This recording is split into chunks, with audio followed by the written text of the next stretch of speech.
Please, Lordship. My Lord, I beg you mention item number 8. My Lord, here I'm reviewing for response number 5, 6, and 7. My Lord, here I'm yet to receive instruction. So kindly allow me 3 weeks time. I've taken consent from the opposite party also. Is this a case where there is a, I think last chance was given. Yes, my Lord. Just give this file.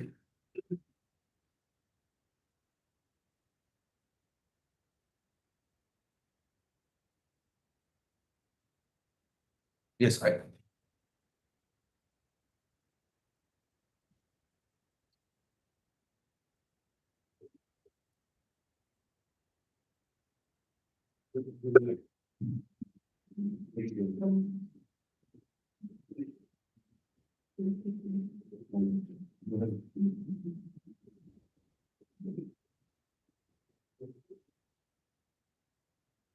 What response was 5, 6, and 7. Yes, my Lord.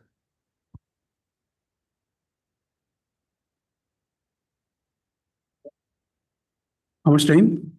3 weeks time, my Lord. I'm yet to receive instruction. Okay. The petitioner and the CGC is present. The learned counsel for the petitioner and the learned CGC for respondent was 1, 2, 4 are present. I'm for this day. Okay, Mr. E.T. Learned counsel, learned government advocate prays for has granted 3 weeks time to file affidavit in opposition on behalf of respondent numbers 5, 6, and 7. List after 3 weeks as prayed for. Much obliged. May I please, Your Lordship? Lordship, I'd like to mention admission item number 4. Lordship, I'm for respondent 5 and 7. Here in this matter, we're yet to file affidavit, so kindly grant me a week's time to file my affidavit. May I please? No, I think here there is a last chance given again. Lordship. Then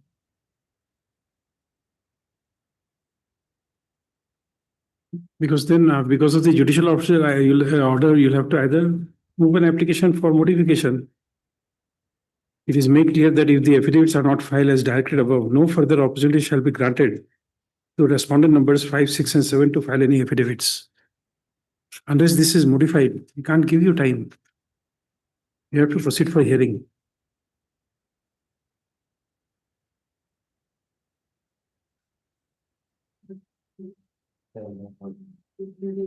It has taken a lot of time here.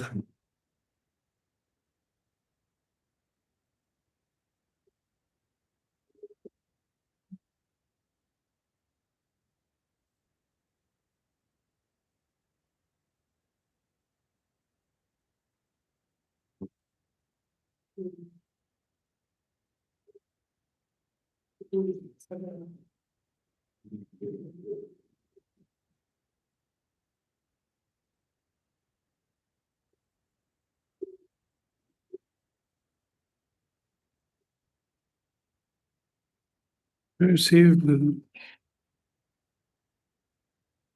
take it up for hearing tomorrow then. Lordship, next week. No, next week, because once there is order of not, you are still not inclined to file an affidavit, we can't do anything. And how is this state will be affected if any order is passed in this writ petition? This is order of the Gauhati court.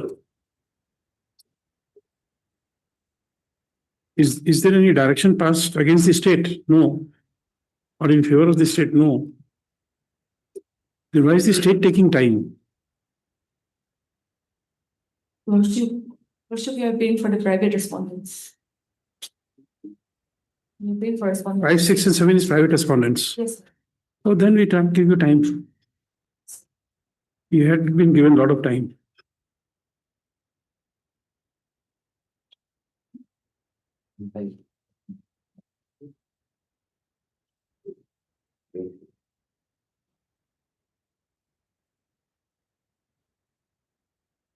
May I please, Your Lordship? Lordship, since this is a 2024 matter, if this can be released for hearing on Thursday or tomorrow.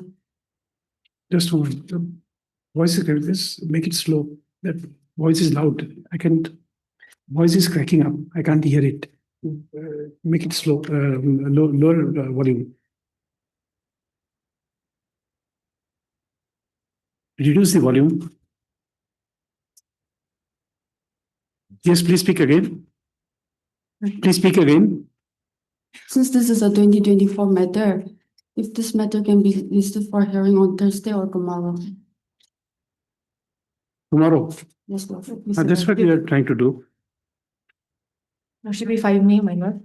My lord, I filed my bakalatnama last year in the month of September only, my lord. Since this is a 2024 matter, You see, my lord, you don't know, there is a judicial order. You can't disrespect the judicial order. just final opportunity may be given, my lord. No, that's fine. Affidavit. It's in the negative. The order is in the negative. No further opportunity shall be granted. You can't help it. Your Lordship, I'm for the state. Yes. I already filed. Now, since my friends for the private responders has not filed, why not Your Lordship will place to fix it on Friday? So that- Friday, I would not be here. Then Thursday, so that you could be able to obtain the signature of your client also.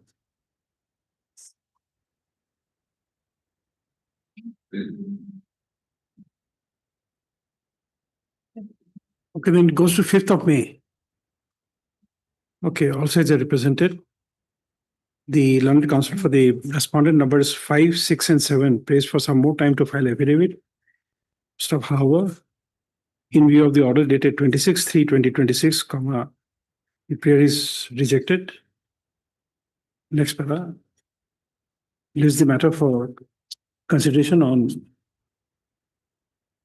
5/5/2026. Question.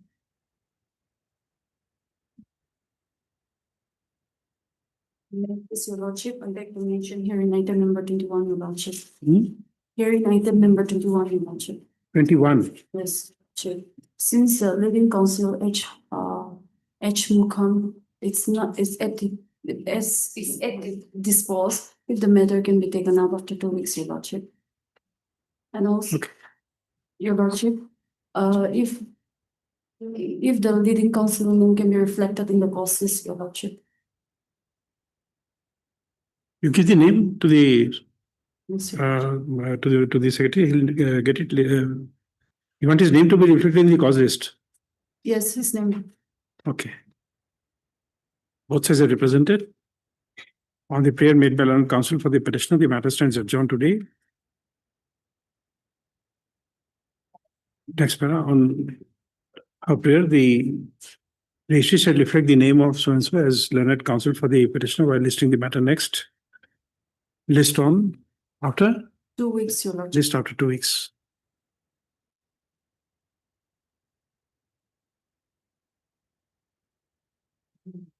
Yes, my lord. My lord, I'd like to mention item number 7.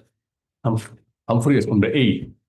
I'm yet to file my affidavit. I've sent waiting, but I'm waiting the affidavit. So kindly grant me 1 week time, my lord. I'll be filing in the itself. You're for the private respondent, No, it's a company, insurance company. insurance company. Item 7. Item 7. Respond number 8. Respond number 8. I was directed by the court to find affidavit. Okay, both sides are represented on the prayer made by learned counsel for respondent number 8. One last chance of 2 weeks is granted to file affidavit on behalf of respondent number 8. Yes, my lord. List after 2 weeks. My lord. Pleasure. Bless my lord. May I please, Your Lordship? Lordship, I beg to mention item number 5. Lordship, I have instruction to appear for respondent number 5. Lordship, we have received the affidavit in reply this morning, so if 2 weeks can be granted to go through the affidavit in reply. Okay. Yeah, all sides are represented. You are appearing for private respondent. Lordship, On the prayer made by learned counsel for the private respondent. List after 2 weeks, Lordship. 2 weeks. Lordship, there's an interim. There's an interim. Okay, interim order passed earlier stands extended till the next date of listing. Obliged, Lordship. But please, Lordship. Lordship, I beg to mention item 11, Lordship. Item number? 11, on behalf of Additional AG in Dim Song. Yes. You are My apologies, Lordship. you're praying for adjournment on behalf of? Lordship, I beg to mention item 12. My apologies, Lordship. Well, your prayer is on behalf of whom? Item number 12, I'm appearing for myself, Lordship. For item 12, For petitioner? for the state respondents. For the state you are asking for time? Yes, Lordship. For? Respond number 1 to 5. I understand, but you're wanting time for doing what? To receive instructions, Lordship.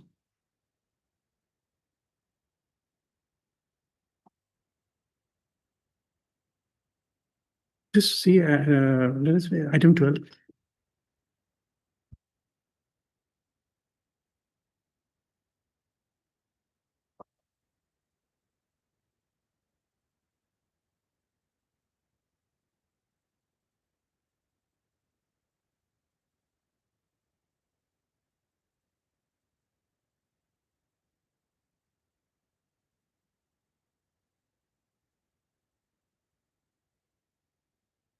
Okay.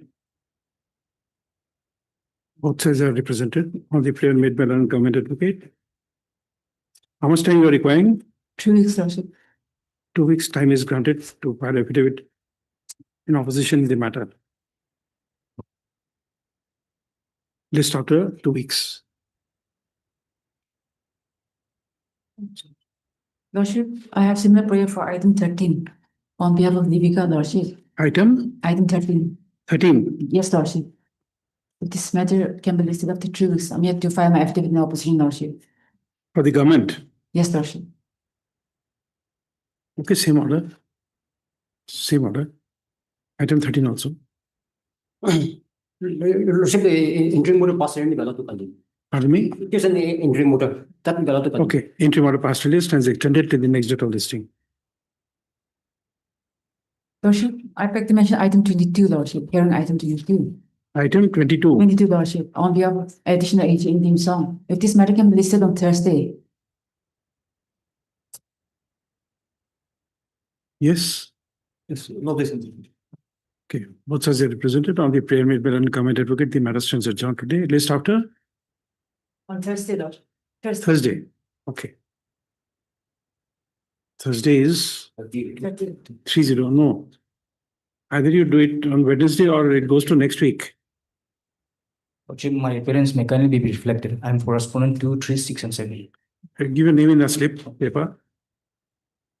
When? Next week, Lordship. Next week. Lordship.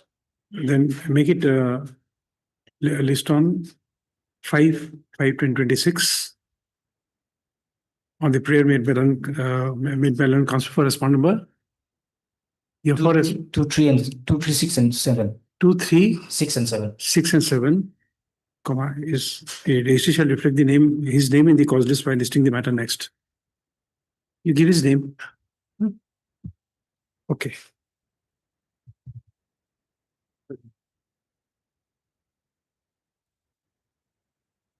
May I please say, Lordship? Lordship, I beg to mention item 11, Lordship. Lordship, here I have received the affidavit in opposition filed by the state respondent. So kindly allow me 2 weeks time to go through, and also, if necessary, in meantime, allow me to file my reply, Lordship. We're going through 2 weeks. And also to file if necessary, Lordship. I have received this morning, Lordship. Okay. Okay, both sides are represented. On the prayer made by learned counsel for the petitioner, 2 weeks time is granted to obtain instructions on the affidavit in opposition and to file reply affidavit if so advised. List after 2 weeks. Much obliged. Lordship, there's an interim, Lordship. Okay, interim order passed earlier stands extended till the next date of listing. Much obliged.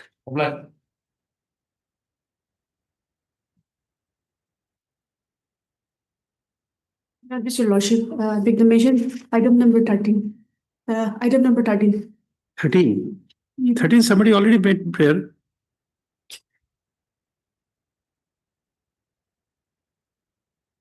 Lordship, I beg to mention item 10, Lordship. On 10. behalf- Yes, Lordship, on behalf of additional AG in Dim Sum. Correspondent number? For the state respondents, Lordship. For the state respondents. State respondents. Yes, Lordship. Why you require time? Yes, Lordship. Why are you requiring time? To receive instructions, Lordship.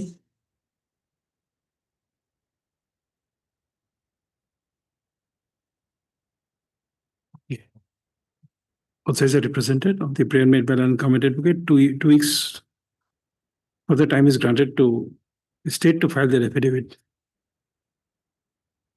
There is an interim. Okay, interim order passed earlier stands extended till the next date of listing. List after 2 weeks.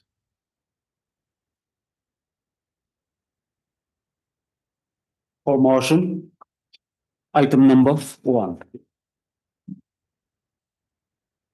Yes.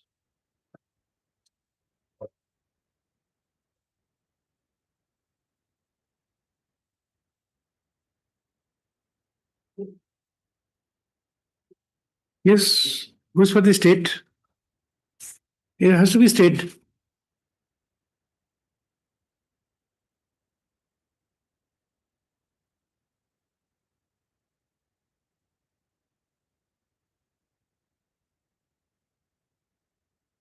Which is the impugn order? But your officers will be in trouble. Your officers will be in trouble. The manner in which they are doing it. Their officers are inviting trouble for themselves. Okay, there must be a reason, but without the instruction, I cannot. No, I understand, but from what we have read, they are inviting trouble from themselves. Page number 67, my lord. 67. 68. 67.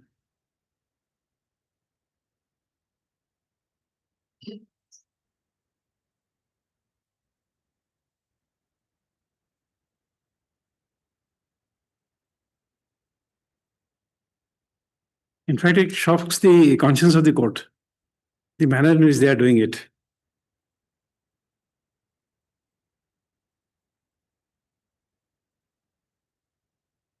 Heard Mr. A. Zimobi done counsel for the petitioner.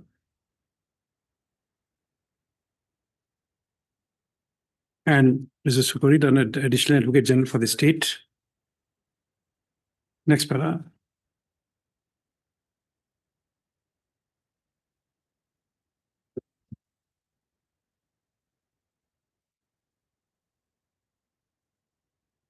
In brief, the case of the petitioner is that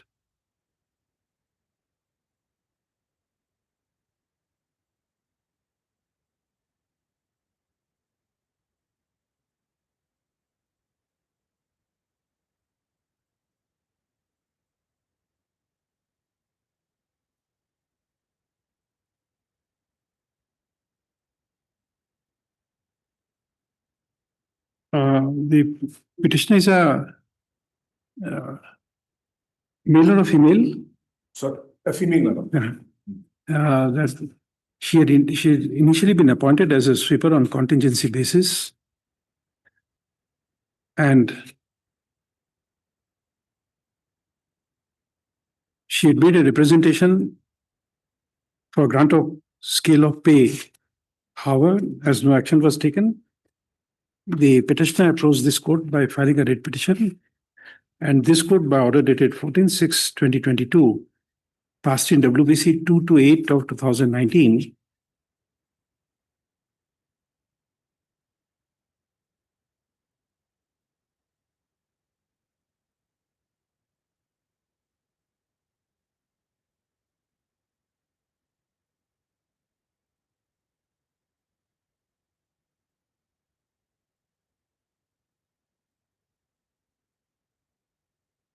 allowed the writ petition by directing the state respondents to pay the petitioner the minimum scale of pay of sweeper along with arrears from the date of filing of the writ petition within a period of 4 months. Full stop.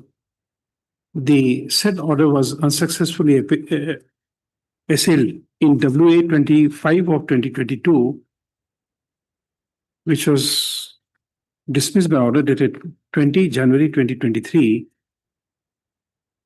Most of the state respondents thereafter filed an SLP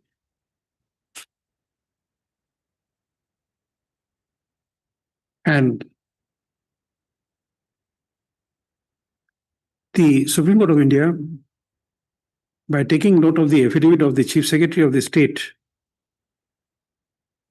whereby the government was stated to be taking its own policy decision, the petition was disposed of by order dated 20 February 2024, passed in SLP within bracket civil bracket close diary number 25185/2023. Full stop. However, instead of giving the pay scale or for regularization of the service, the Deputy Commissioner, New Land, Nagaland, by the impugned order number, they said page 67, order number DCN/EST-46/TRMN/2025, dated 31/3/2026, terminated the service of the petitioner. Next paragraph. The said order, dated 31/3/2026, is assailed by the petitioner by filing this writ petition under Article 226 of the Constitution of India. Next paragraph. Issue notice returnable on, give a date after 4 weeks, returnable on so and so. Requisite extra copies of the writ petition be served on the internet.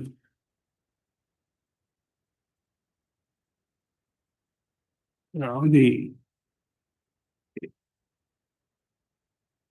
learned government advocate assisting the learned additional advocate general within 2 days. Next para. Taking note of the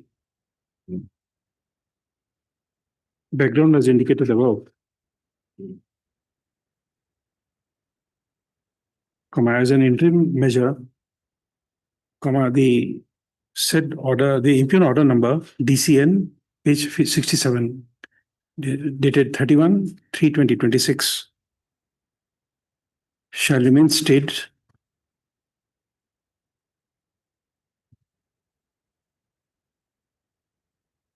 retrospectively with effect from 31/3/2026, comma, the date on which the said order was passed. Next para, in other words, the petitioner would be entitled to a pay. Lordship, may I make a clarification? The order says within 1 month will be terminated within 1 month after the issuance of the order. So we are still has not been terminated. No, but this gives okay. It will give effect on 30 of okay, you are right. Okay, just say remain stayed. Yeah, that will do.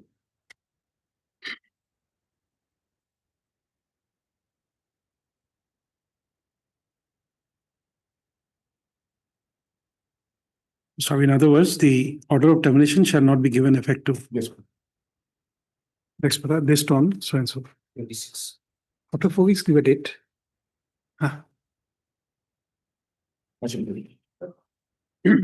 For motion, item number 2.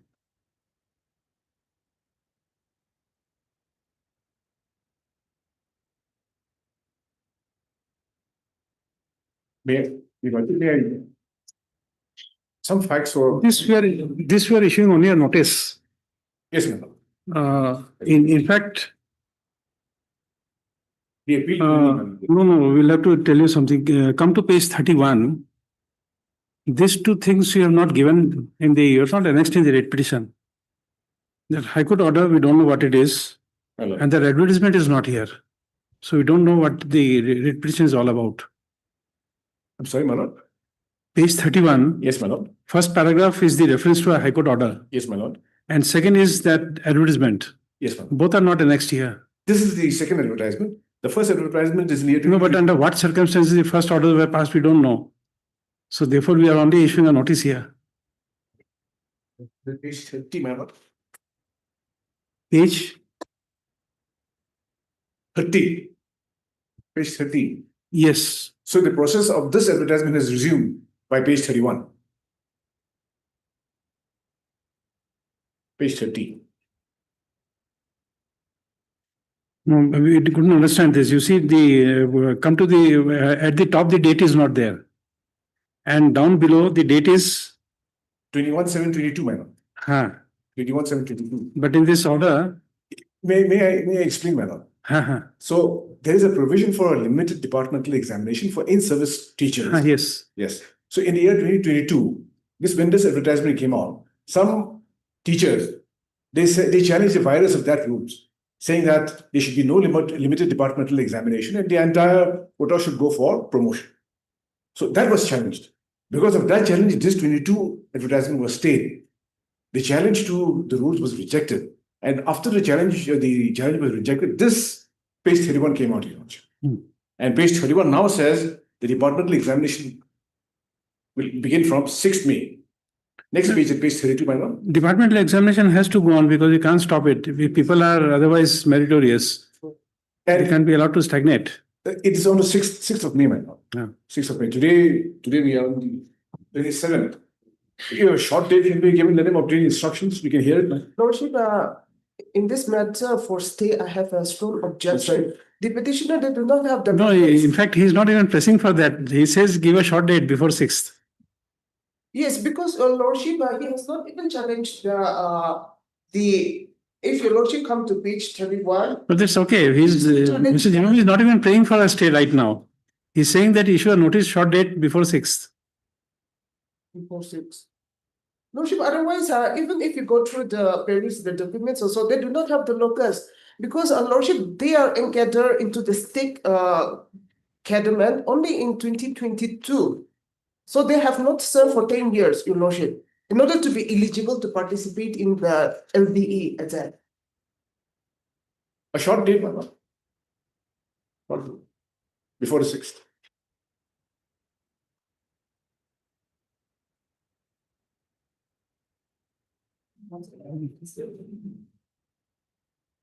Mr. A.Z. Momil and counsel for the petitioner. And Mrs. Koril and additional advocate general for the state. Next paragraph.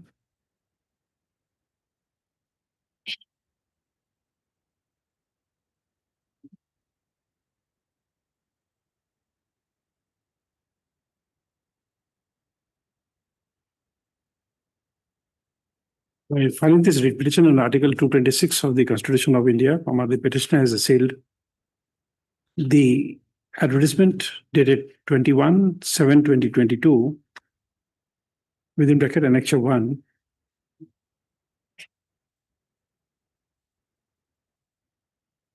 by which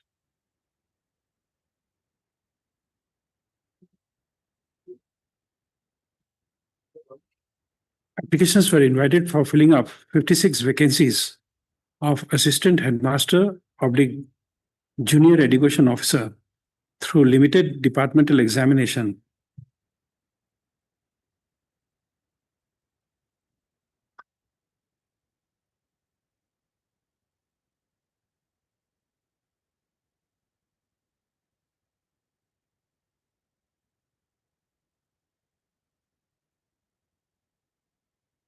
As well as the subsequent notification dated 30 March 2026,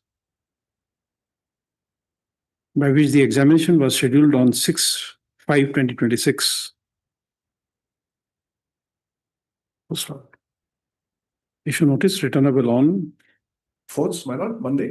Make it, sorry. 5th. Yeah. 5th, okay, 5th. 5th. 5/5/2026.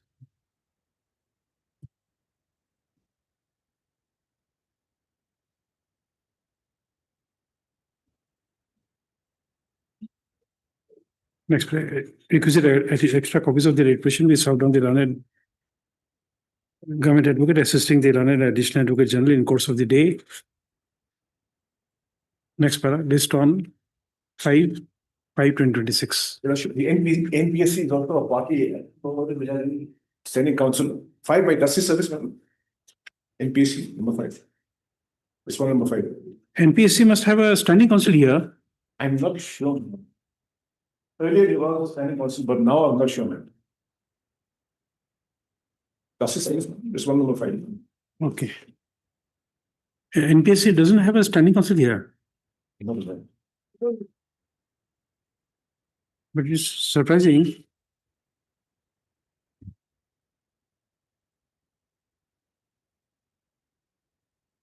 Well, there are several petitioners. Yes, ma'am. Oh, the petitioner will be as petitioners.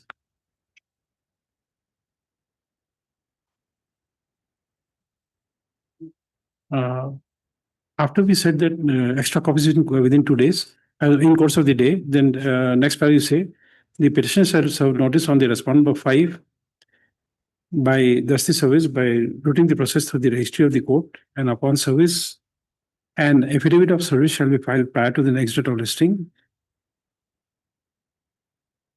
That's list on 5/6/2026. Like,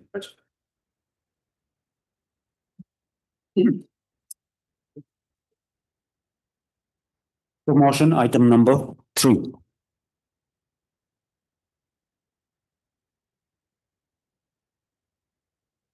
But issuing notice here, Headmaster, Nokla M Konyak. Nokla M Konyak. Mr. Noklai M. Konyak, learned counsel for the petitioner, and Miss S. Chang. learned government advocate appearing for all the respondents. Yes, sir. All the respondents. Next para.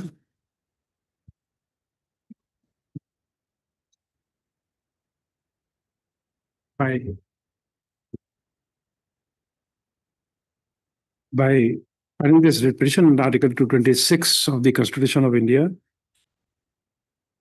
the petitioner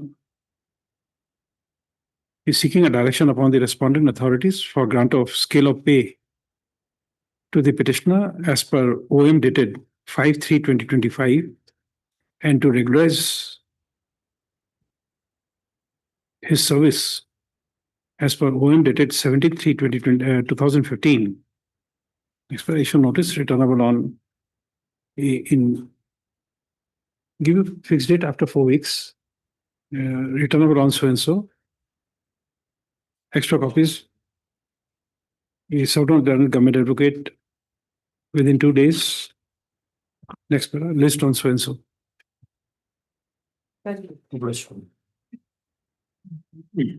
For admission, item number 6.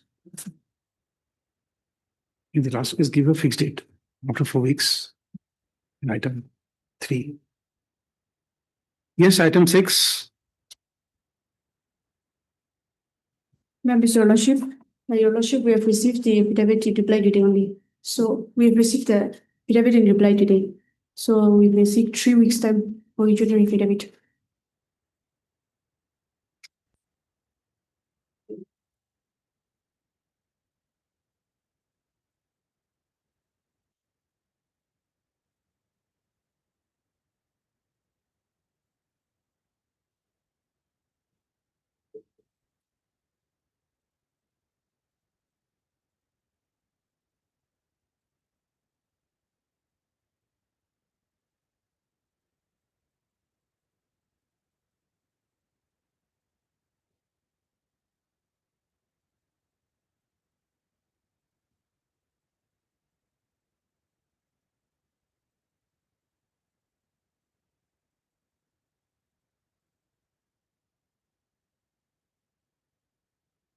But you see, notwithstanding that you have made a challenge and you are asking for time, but the death occurred in 2016.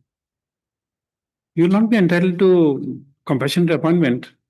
There are several judgments of this court and even Supreme Court. 2016 means now we are 10 years. Your Lordship, I am immediate with instructions and we bring from the scene. Okay. Both sides are represented. On the prayer made by learned counsel for the petitioner, the matter stands adjourned today to enable her to obtain instructions. List on.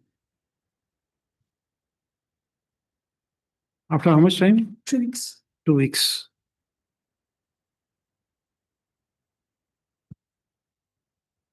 Much obliged. For admission, item number 9. Item number 9, my lord, I am appearing for the petitioner. I am on the online, my lord. Yes. The last occasion, there was a direction that I should file my reply by 23rd, and the matter is posted for 27, my lord. I have sent the written reply. My local counsel is not accessible. I'm not sure whether it has reached the registry or not, my lord. I'm not also sure whether my respondent. If any reply is not filed.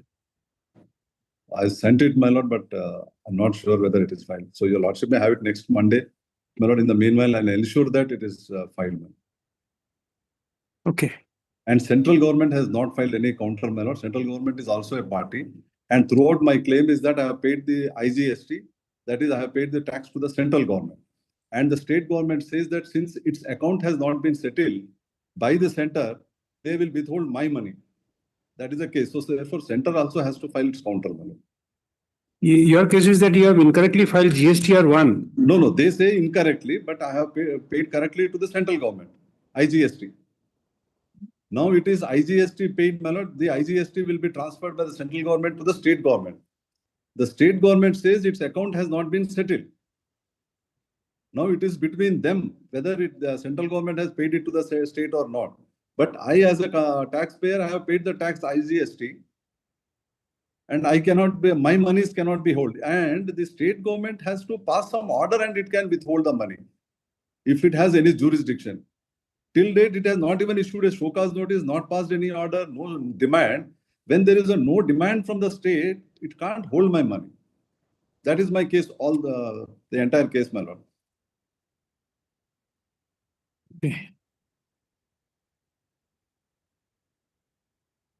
It's a matter between state and central. I have paid the tax. Even if the center agrees that I have paid incorrectly, then the amount should be transferred to the state. I have no issue because I have paid the entire amount. Okay. Who is the CGC appearing? Please, your lordship. Lordship, I'm appearing on behalf of my senior Yamawati, learned CGC. For respondent number 6, 5 to 7. 6 and 7. 5 to 7. 5 to 7. Okay. Lordship. Please convey the message your affidavit will be required. Lordship. So the learned counsel with the petitioner is submitting that the money has been paid to the central government. So at best it will be either adjustment or you will have to transfer the money here. Lordship, In their state government, in their counter at para 13 has specifically admitted that it is yet to be settled. So therefore we are withholding. And that cannot be a ground for withholding unless there is a demand from the state. Okay. Heard. Mr. P. Balaji Verma. P. Balaji Verma. P. Balaji, learned counsel for the petitioner who appears through video conferencing mode. He has submitted that he has sent the affidavit in reply to the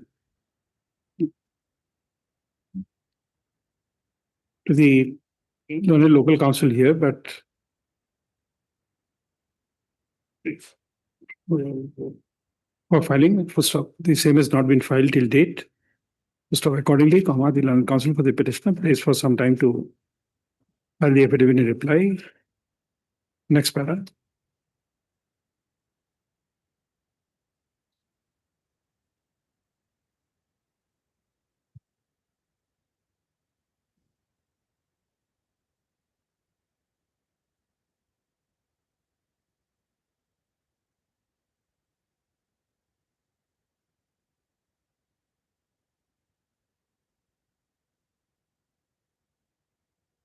The learned counsel for the petitioner, by referring to the stand taken by the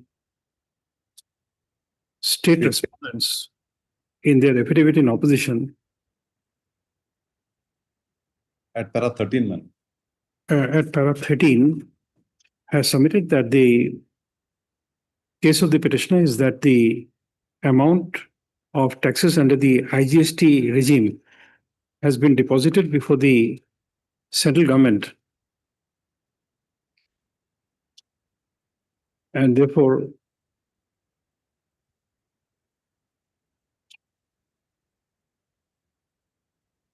but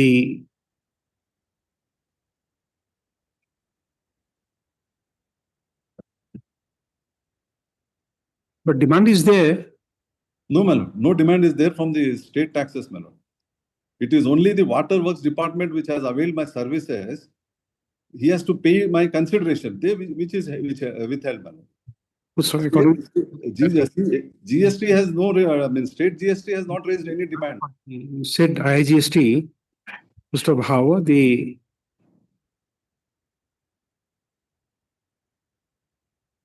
company to which services were provided is Water Resource Department, man. the Water Resources Department is not releasing the IGST amount to the petitioner. Next, accordingly, it appears that the affidavit by the respondent numbers 5, 6, and 7 would also be necessary. Next para, the learned counsel representing the learned CGC shall ensure that the affidavit by the said respondents is filed within 3 weeks. Okay. Next para. list on. So just before that, you say in the meantime,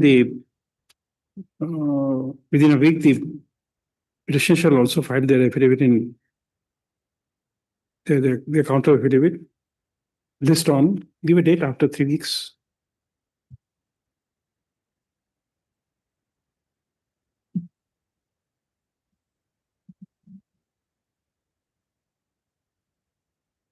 ID.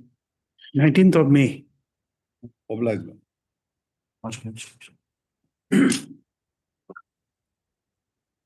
For admission, item number 14.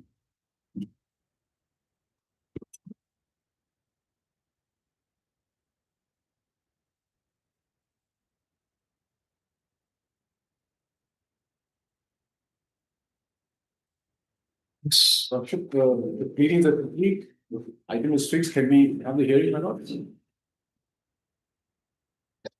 Yes, if you are ready, we are also ready for hearing. You want some time? I'm ready. Okay. The other side. Yes. Well, in short, very briefly, the issue in this petition is the power to allocate portfolios, reshuffle portfolios amongst the members of the ruling dispensation in the municipal council.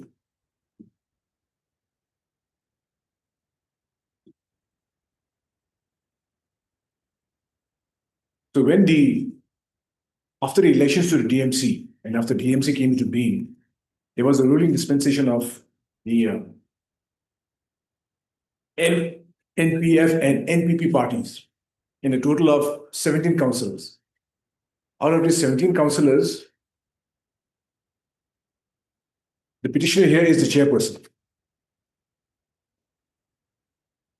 This the issues arising out of this the represent the state is not the appellate authority. No, there is no appellate. Okay. There is no appellate. Your Lordship, running DMC and how the DMC functions is two different things altogether. So who runs the DMC is the ruling dispensation. In the ruling dispensation, there's a chairperson, deputy chairperson, and the councillors who form a part of the ruling coalition. Now, how the portfolios are allocated amongst the ruling dispensation, that is a prerogative of the chairperson. No one can interfere. Least of all, the chief executive officer, who is an administrative officer of the state government, posted at DMC. None of the councillors also can protest as far as the allocation of portfolios is concerned. That's an internal matter. And in this internal dispute, the chief executive officer cannot intervene. The municipal affairs department cannot intervene. That is my case, my lord, in this case. So, briefly, the facts then, my lord. Shall we go to the facts briefly, my lord? Can we have this conduct of business of the...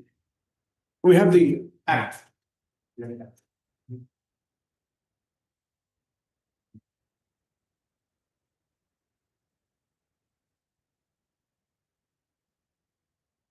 Give me this Nagaland Municipal Act. Yes.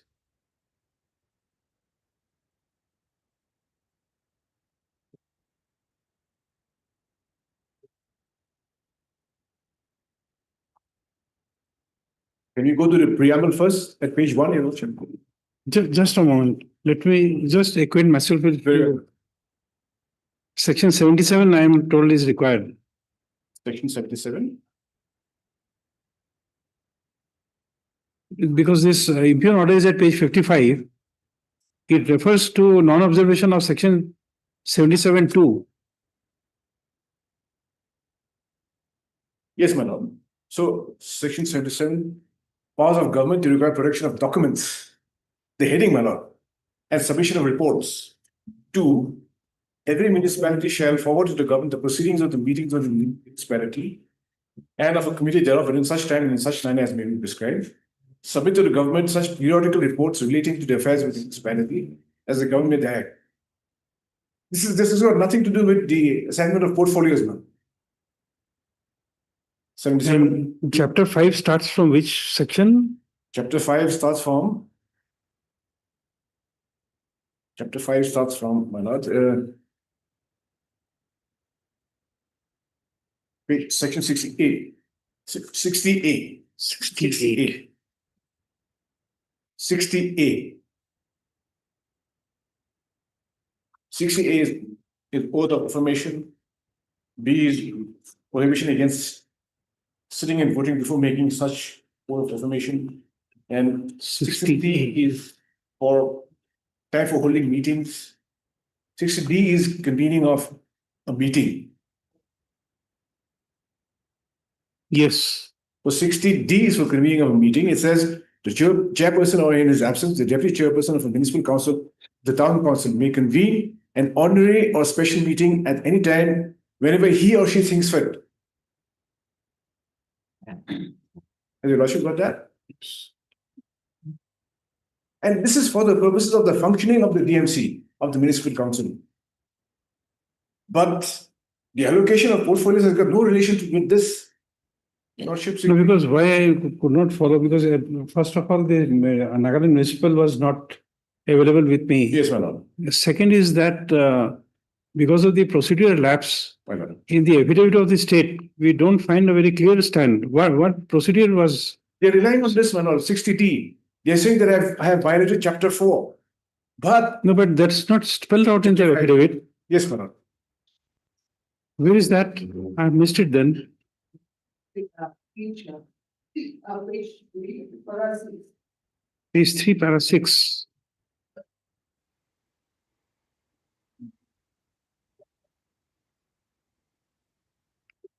With regard to statement made in paragraphs, you deny so and so. Nagaland People Front, requesting party. So D is violated, you have not said so. Because we conduct the meeting not in compliance with the act, Your Lordship. Because you see, we normally follow the principle that the order must, following that Gill's case, the order must spell out whatever you want to say from that in the order itself. In the order, you merely say that chapter 5 was not adhered to. Yes. Chapter 5 has several provisions. So which particular provision was not complied with? Section 60M. That you are adding with your argument. Where is this spelled out in the affidavit? Lordship, I have stated here.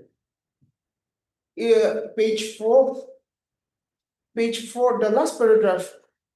Therefore, it is seen from the records that none of the provisions mentioned in section 60D and section 60H of the Act of 2023 were adhered to by the chairman, as such the mere attendance of the Affidavit or respond number?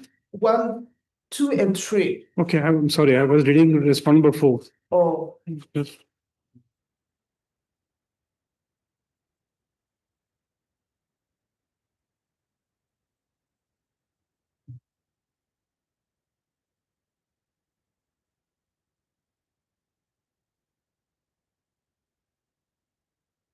Para 6, you said? Yes, para 6, yes. Of responders 1, 2, and 3. Yes, yes.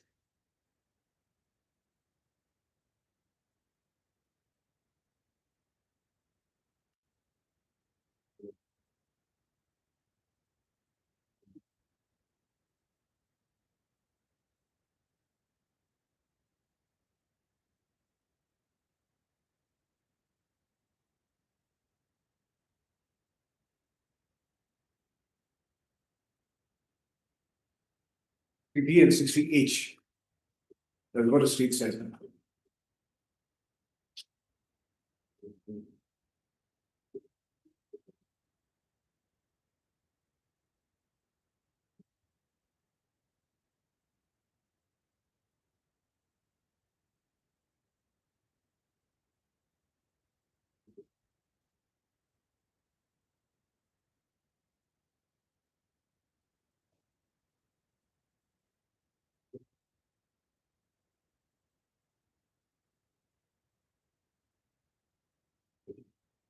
In your affidavit,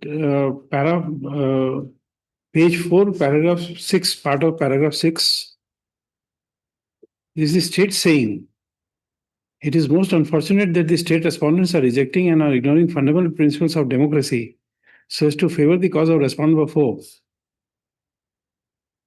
You are criticizing yourself. Lordship, I think you are reading the reply of the petitioner to My reply, that's not my reply, ma'am. Oh. I'm sorry.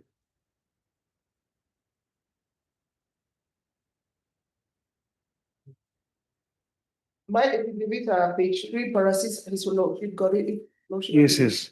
Sorry, I'm everything in my Yes. head is.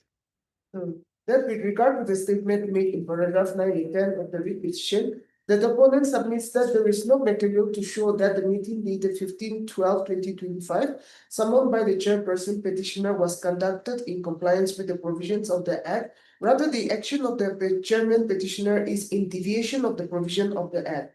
Section 60D of the Act says that 1. The chairperson, or in his absence, the deputy chairperson of municipal council or town council, may convene an ordinary or special meeting at any time.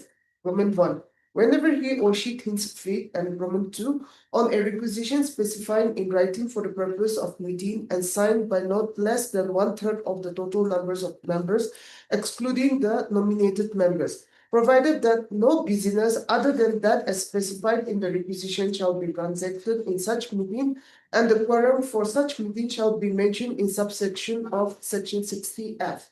Therefore, it can be seen from the records that the purpose of the meeting was not specified when the chairperson summoned for the meeting on 12/12/2025, rescheduled to 15/12/2025. It is also seen from the chairperson's representation dated 3/2/2026 that the summoning meeting notice was circulated in a WhatsApp group of the municipal councillors belonging to the ruling dispensation. It is also seen from the records that the agenda of this meeting was the issue of pending staff salary. Therefore, the reshuffling of subcommittees and in charges of subcommittees by the chairperson is beyond the meeting's agenda and beyond his power. Section 60H provides that, except as otherwise provided in this Act or the rules made thereunder, all questions which come before any meeting of a municipality shall be determined by a majority of vote of the members present and voting. Therefore, it is seen from the records that none of the provisions mentioned in section 60D and section 60H of the Act of 2023 were adhered to by the chairperson. As such, the mere attendance of the councillor in the meeting does not amount to majority of vote of the members present and voting in the said meeting. The deponent further states that the order dated 22/12/2025 was passed by the chairperson whimsically and arbitrarily without following any provisions as laid down in Chapter 5 of the Act of 2023 relating to conduct of business and without the consent and consultation of the deputy chairman or the concerned councillors. The powers of allocation reshuffling is not an unfettered prerogative of the chairperson, and it must be exercised in accordance with the Act of 2023 and principles of collective institutional functioning.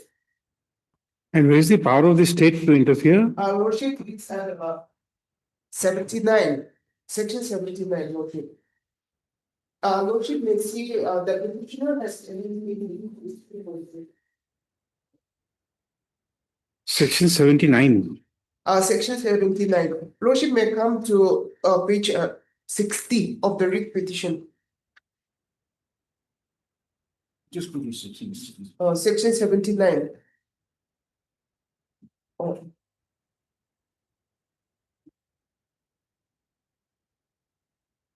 Section 79 says, power to annul or suspend any proceedings, resolution or order of municipality or of municipal authority. 1. The government may by order in writing, stating the reasons thereof, annul any proceedings or resolution or order of A, the municipality, or B, the other municipal authority, or C, any officer of the municipality, if the government considers that such proceedings or resolution or order as the case may be, Lordship.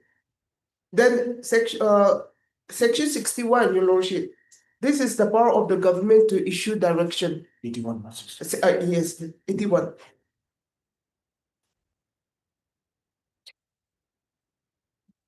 And it is the duty bound of the chairperson to follow the direction of the government, Your Lordship. It's very clear.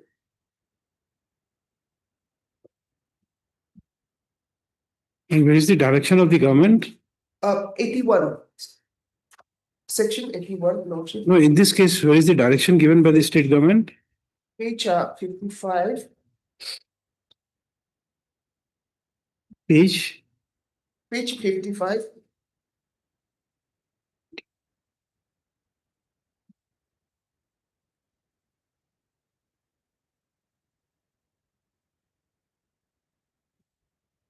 No, this is the impugn order, madam. Yes, the impugn order, this is a direction we have given to the chairman, where the chairperson has filed this writ petition challenging the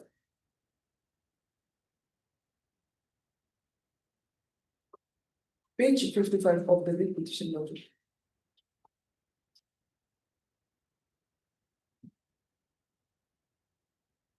page 35, 55. 55.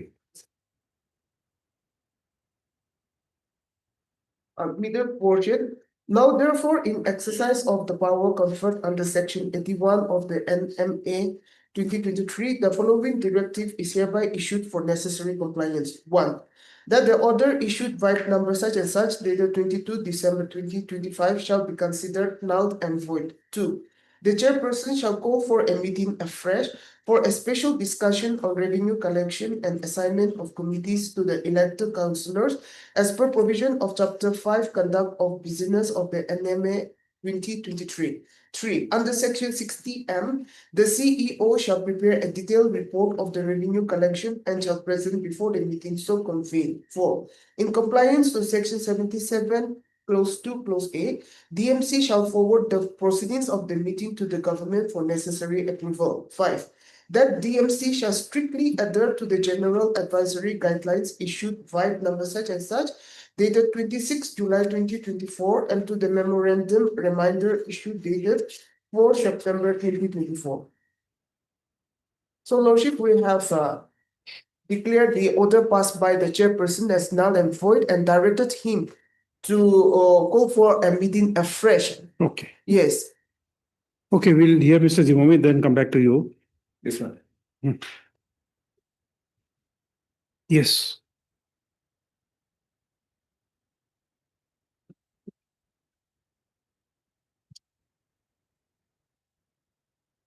Totally the fact manner, so that paragraph 2 of my writ petition.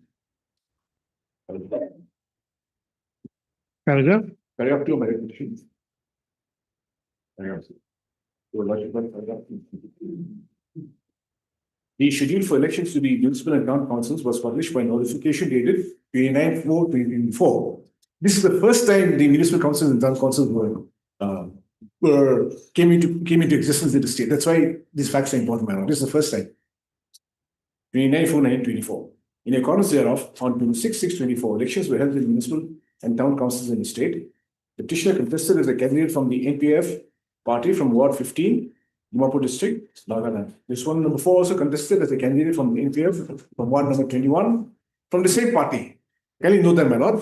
The chairperson and the deputy chairperson were from the same party because it was a coalition. We are from the same party. The results of the elections were announced. Out of 23 seats for direct election, the NPF, that is my party, secured 15 seats. The NPP secured 2 seats and the DJP secured 6 seats. Both the petitioner as well as the respondent were successful.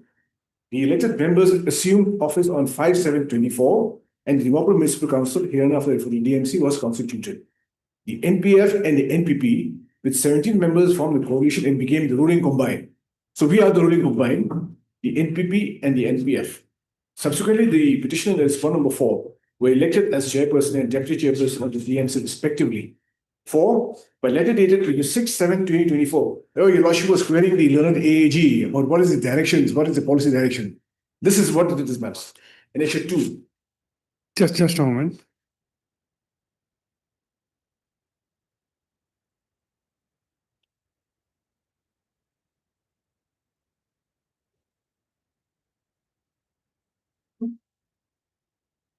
At page 26, madam.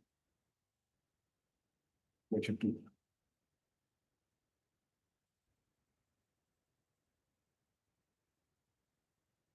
This is dated 26 July 2024, and it is a general advisory. Can you know the language, ma'am? General advisory guidelines for newly constituted ULBs. Sir, madam, in inviting a reference to the subject cited above, the undersigned is directed to convey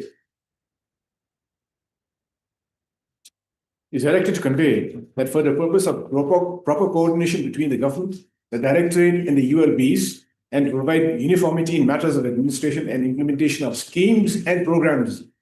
Can you know the language, my lord? For schemes and programs, the following advisory guidelines is hereby issued for a synchronized functioning and for necessary compliance.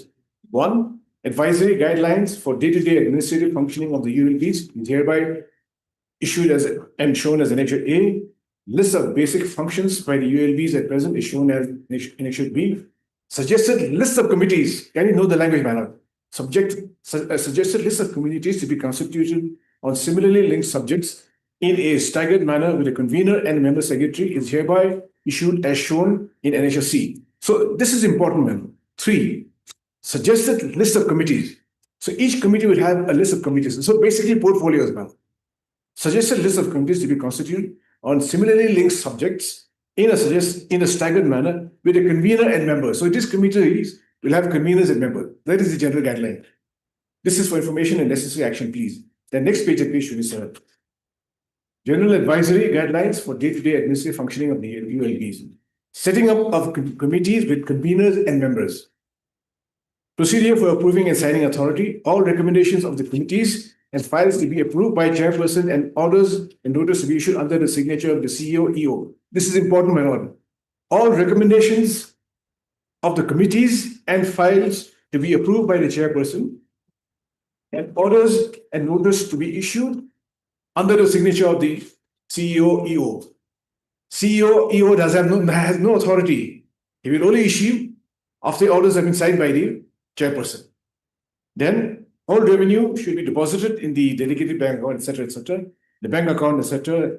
The CEO, EO shall function as DDO in the manner of establishment and salary. This is important. What is the function of the CEO? The CEO shall function as DDO in the matter of education and salaries. ULBs being statutory bodies are required to maintain proper transparent records of all accounts and revenue matters, as ULB accounts are mandatory to be audited by the office of the AG.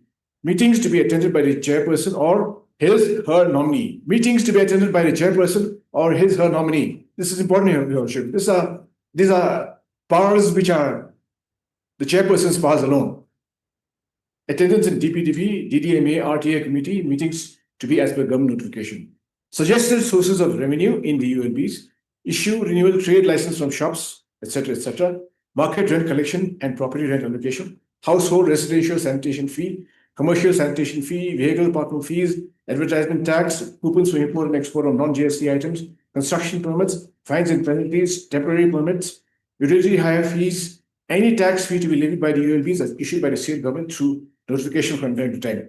B is now very important, Your Lordship. The Dimapur Municipal Council has to generate its own resources. Little or nothing from the state government, Your Lordship. So from the inception of the DMC in the year 2024, we have been having troubles as far as revenue generation is concerned. We have not even been able to pay our staff, especially the cleaning staff, and they have gone on strike on multiple occasions. And the chairperson and the DMC, the councillors in the ruling dispensation, without resort to the government, that is one ground that they have taken, but it is not the chairperson alone. Why I mentioned this, Your Lordship? The members in the ruling dispensation, they decided that they would make resource generation from their own sources to meet the shortfall and to pay the salaries of the staff. It was not the decision of the chairperson alone, but all the members in the ruling dispensation. Now, this is the general guideline. This is the policy direction. This is the policy direction. Then,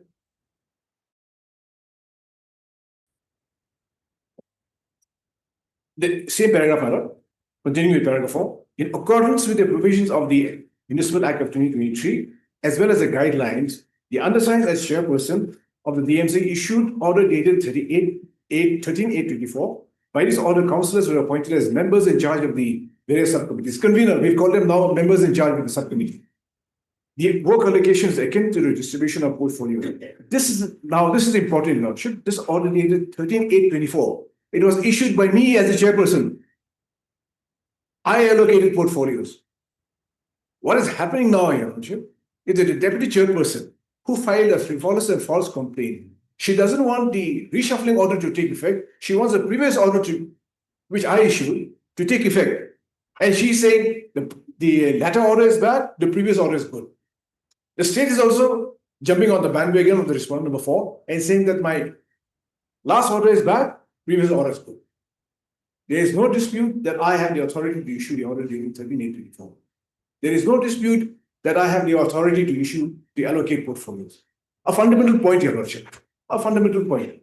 What they are saying is latter order is bad, previous order is good. Latter order is not in consonance with the provisions of the Municipal Council Act. Same process I adopted when the portfolios were first allocated. This order is important, Your Lordship. This is in Section 3 at page 31. At page 31.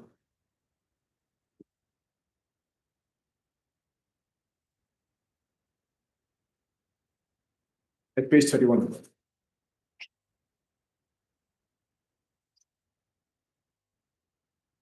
Yes. This is order dated 13 August 2024. In terms of the guidelines, I issued this order and constituted these subcommittees.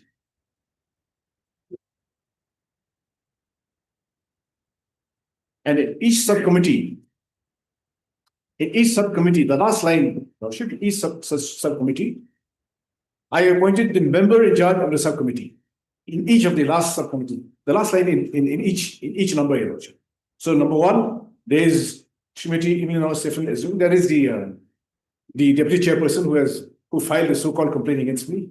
Then number 2, Shrimati H. Nikali Zimomi shall be the member in charge of the subcommittee. Number 3, Shri N. Kenguruse convener, she be member. 4, subcommittee for sanitation. The constituents of subcommittee are 2 persons, convener and member. 5, subcommittee for urban poverty alleviation program, public grievances, redressal and building permits. Again, 1 Shri L. Santikumar Jami should be a member in charge. Then number 6, 1 Mr. Shri Nantushi Stephen Yadav. Number 7, the 2 persons. And under my signature,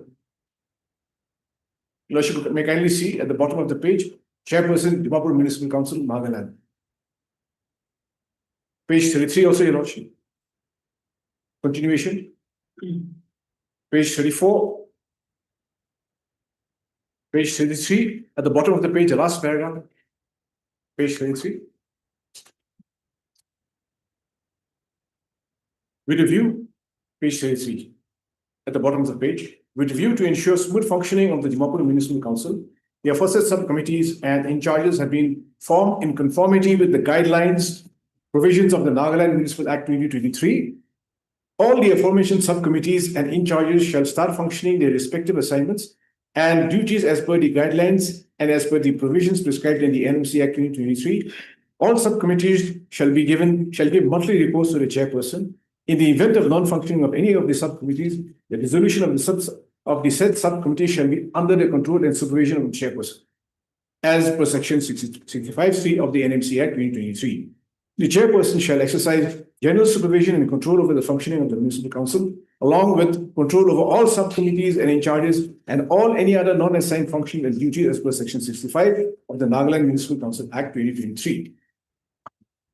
Now, what is the section 65 at this point of time? If Your Lordship, you kindly turn to section 65 of the Act.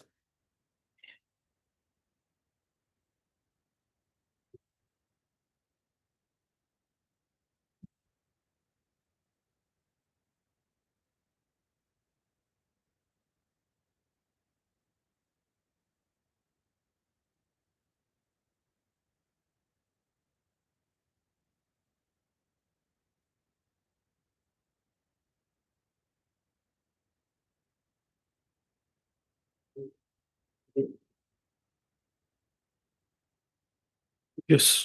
Section 65. So, general powers of the chairperson. 1, the chairperson of the municipal council or town council shall exercise such powers and perform such functions as conferred upon him by or under this act and the rules and regulations made hereunder. 2, the chairperson shall preside over the meetings of the municipal council or town council. 3, the chairperson shall exercise general supervision and control over the functioning of municipal council or town councils. So general powers,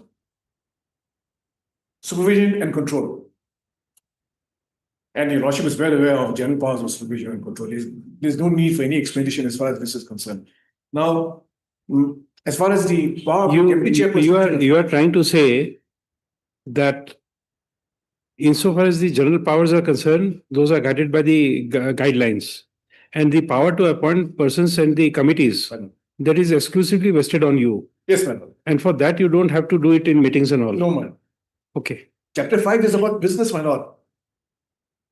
What the state fails to understand is Chapter 5 is about the business of the municipal council.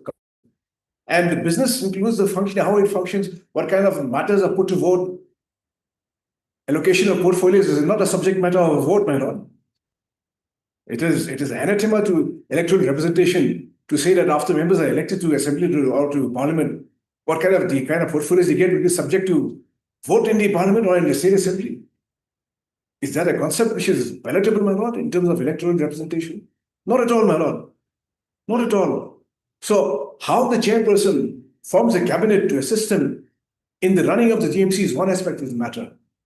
The business of the cabinet or the business of the DMC, that is subject to Chapter 5, not the allocation of portfolios. That is my case, my lord. And as far as control and supervision is concerned, that is exclusively vested in the chairperson. Not any of the other councillors, and certainly not the chief executive officer. Because the entire action was initiated by the chief executive officer at the behest of the respondent number 4. And this is a continuation of the action initiated by them, by the respondent number 4. It is not a suo motu exercise of authority by the state government. So, and what are the powers of the deputy chairperson? Your lordship may see that in section 67. Section 67. Powers and functions of the deputy chairperson of municipal councils, town councils. In the event of the occurrence of any vacancy in the office of the chairperson by reason of his or her death, resignation, or removal, or otherwise, the deputy chairperson shall act as the chairperson until the date on which a new chairperson assumes office. 2. When the chairperson is unable to perform his or her functions owing to absence, illness, or any other cause, the deputy chairperson shall perform the function of chairperson until the date on which the chairperson assumes his or her office. The deputy chairperson shall, while acting as and performing the function of the chairperson, have all the powers of the chairperson in this act. So the powers of the chairperson, in a manner of speaking, are dependent upon the absence of the chairperson. No independent powers. The ground has been taken by the respondent number 4 that she was not consulted. First of all, there was no need to consult. Pardon me, I couldn't get you. Please repeat again. The deputy chairperson, the respondent number 4, she has taken the argument that in the reshuffling, she was not consulted. Okay. There was no need to consult. Absolutely no need to consult. And she has independent authority only in the absence of the chairperson, in terms of section 67, for any reason whatsoever, only in terms of section 67. Then, Your Lordship, at page 34 again, the writ petition. Your Lordship will see. And where is that power to make the committees under the Act? Let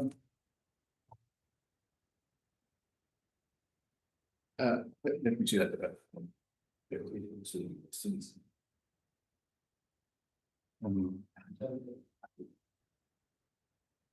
The committees. 5 minutes on that point. 5 minutes on that point.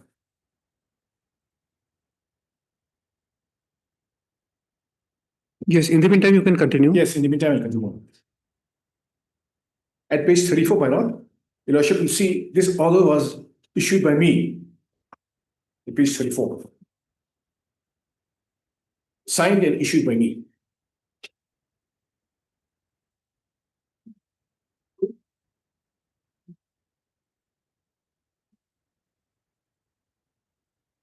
Keto Yaptumi, chairperson of the DMC.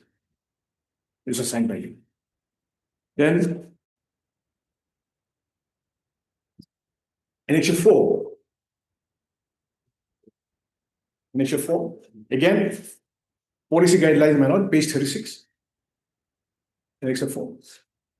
At page 35.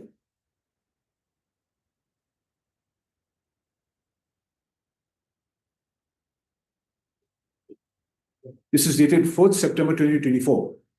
And this is reminder for adherence to general advisory / guidelines for newly constituted ULBs. 1. In reiteration to the general advisory guidelines for newly constituted ULBs issued by dated 26 July 2024, that's the previous guideline.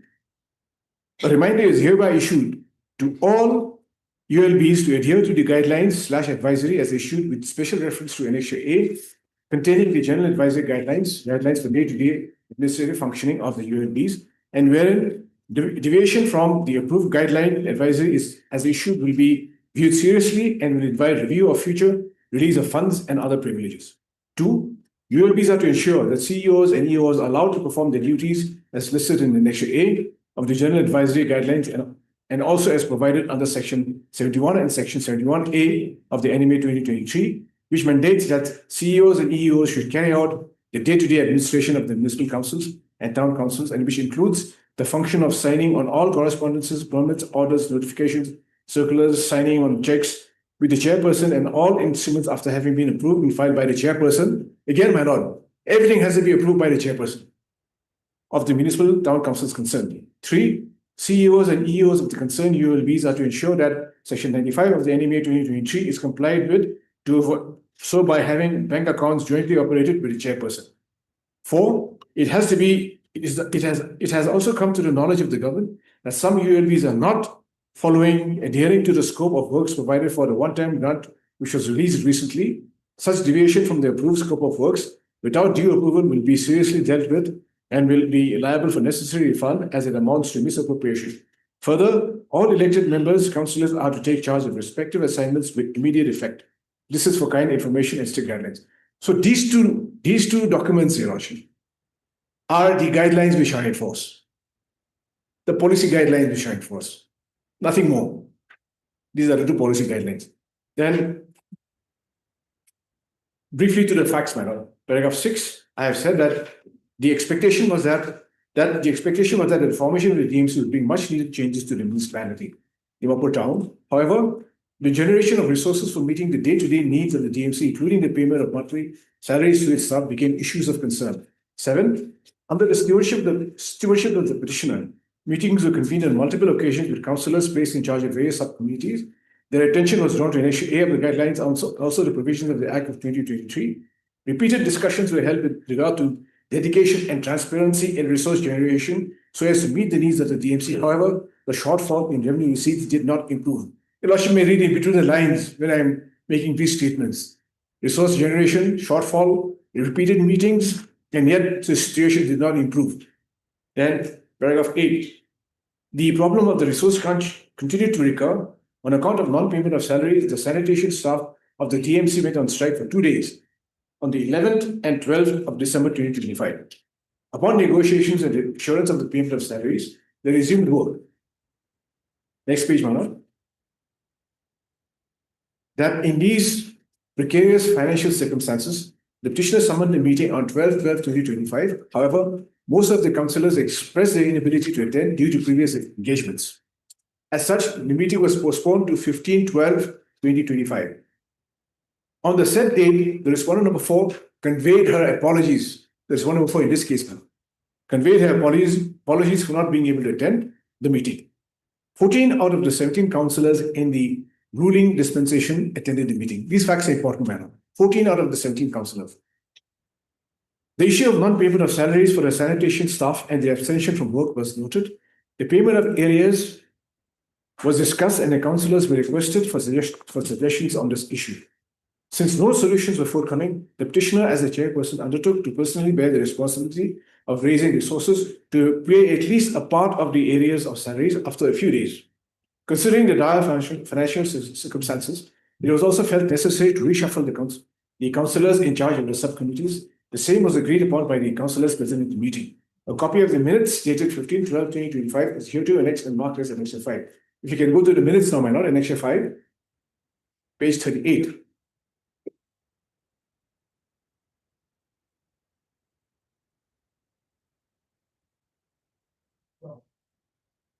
The meeting of minutes. Yes, my lord.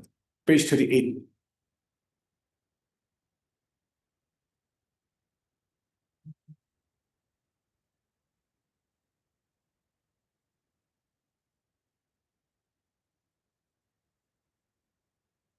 Page 38. Your Lordship got it? A meeting of the DMC was held on Monday, December 15, 2025, in the office chamber of the chairperson, DMC new office, IBH and IC, Forest Colony. Attendance sheet of the picture of the members present is enclosed. 2. Shri Huketo Yapsami, chairperson, presided over the meeting. At the outset, he greeted all the members present and thanked them for their presence. He conveyed an apology from Shrimati Imlinal Stephanie Azim, deputy chairperson, for her absence because of her engagement. That is the response number 4. The meeting began with a mass prayer. 4. The agenda of today's meeting was the issue of pending staff salary. He highlighted a 2-month salary from sanitation staff is pending and the sanitation staff are requesting for it. It is informed that a written assurance co-signed by chairperson and CEO has been given to the sanitation staff to pay the pending salary of 2 months. As such, he invited suggestions and ideas to discuss the matter. After a thorough discussion, there was neither solution nor any offer from anyone to undertake the concern. As such, the chairperson shared that he will personally bear the responsibility to pay the pending salary of 2 months in some days. Thereafter, the chairperson informed that in the interest of the DMC and the general welfare of the office, especially considering the dire financial health of the DMC, a reshuffling of the subcommittees and charges of subcommittees will be undertaken and it was agreed upon by the members present. And the list of attendees, Your Lordship, at page 39. The 14 members who attended out of the 17 in the ruling dispensation. Then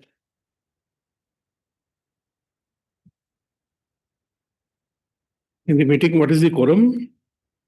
14 out of the 17 in the ruling dispensation. It was not actually a meeting of the DMC. It was a meeting of the ruling combined bench. So 14 out of the 17 in the ruling combined bench. No, here you say in this minutes, you say that the Dimapur Municipal Council meeting. Yes, my lord. So it's stated like that. Though it is stated like that, it is a meeting of the ruling combined. It is meeting of the ruling combined.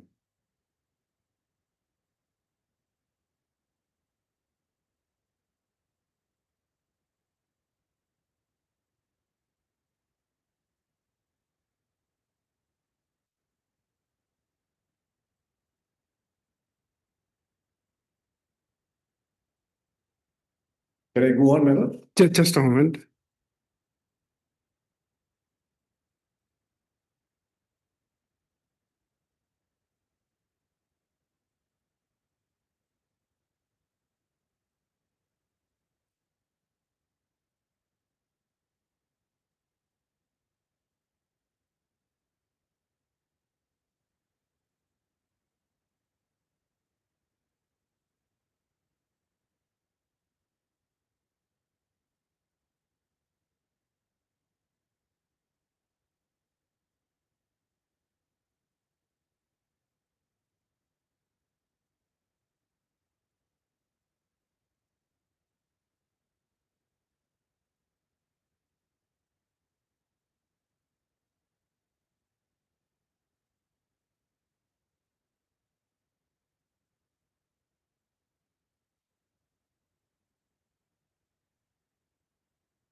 What is the term you are using? It's a ruling combined. The ruling combined. The ruling dispensation in the DMC.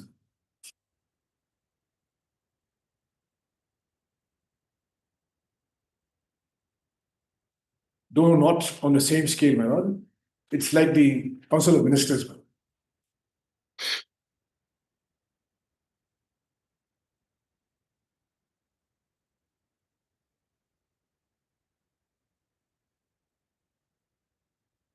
No, because when you use that term Council of Ministers, that is under the rules of executive instructions. Yes, ma'am.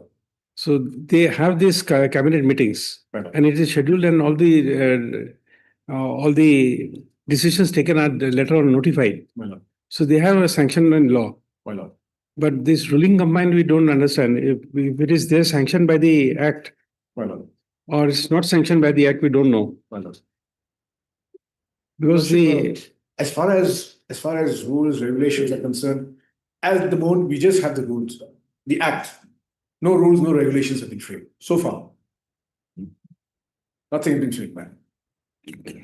It is still at the nascent stage, my lord. The ULBs in the state of Nagaland is still in the nascent state.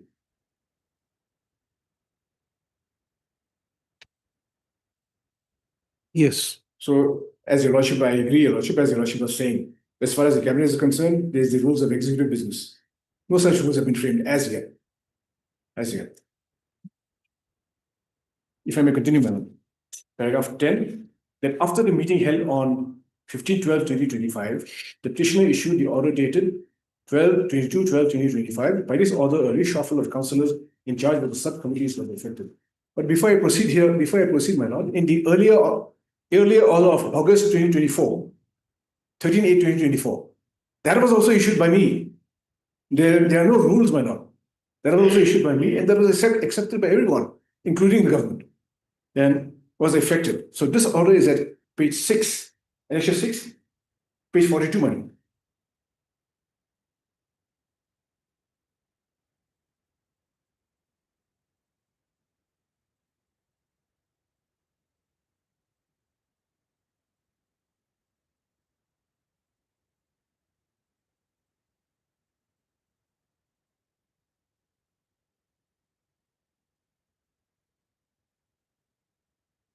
Now, your lordship may kindly see, insofar as the respondent number 4 is concerned, at page 31 is the first order.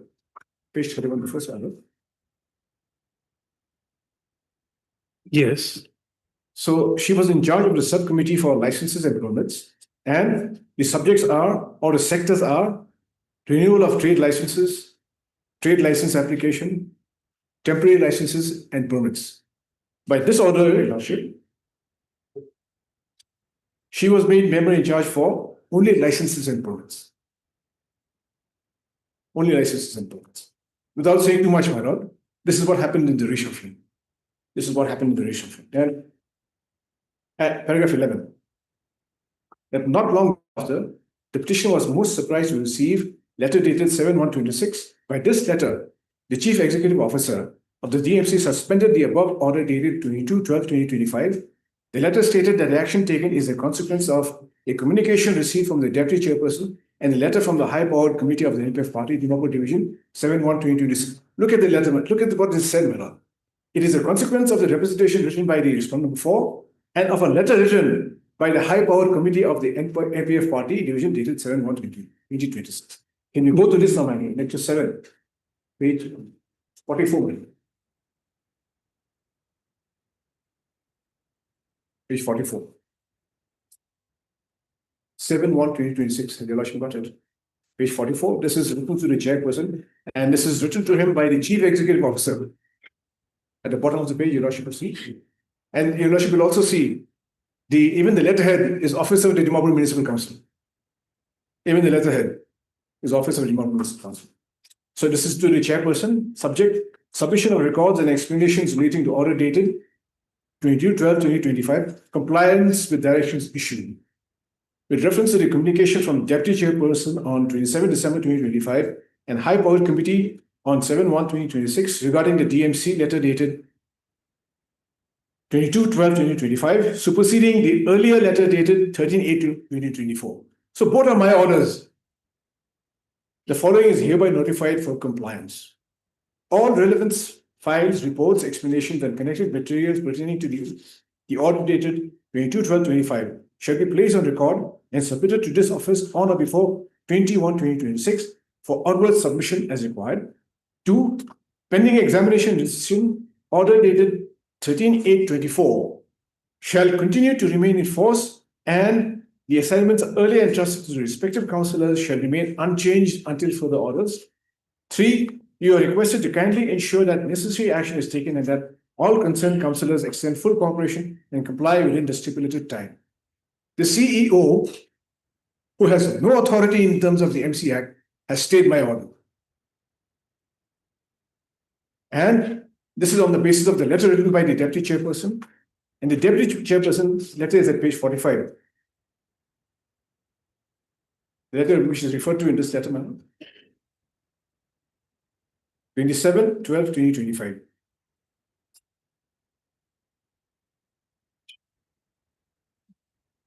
This is addressed, and it is addressed to the councillors, Dimapur Municipal Council. And at the bottom of the page, Lordship will see, at the bottom of the page. Which page? Which page? Page 45. Page 45.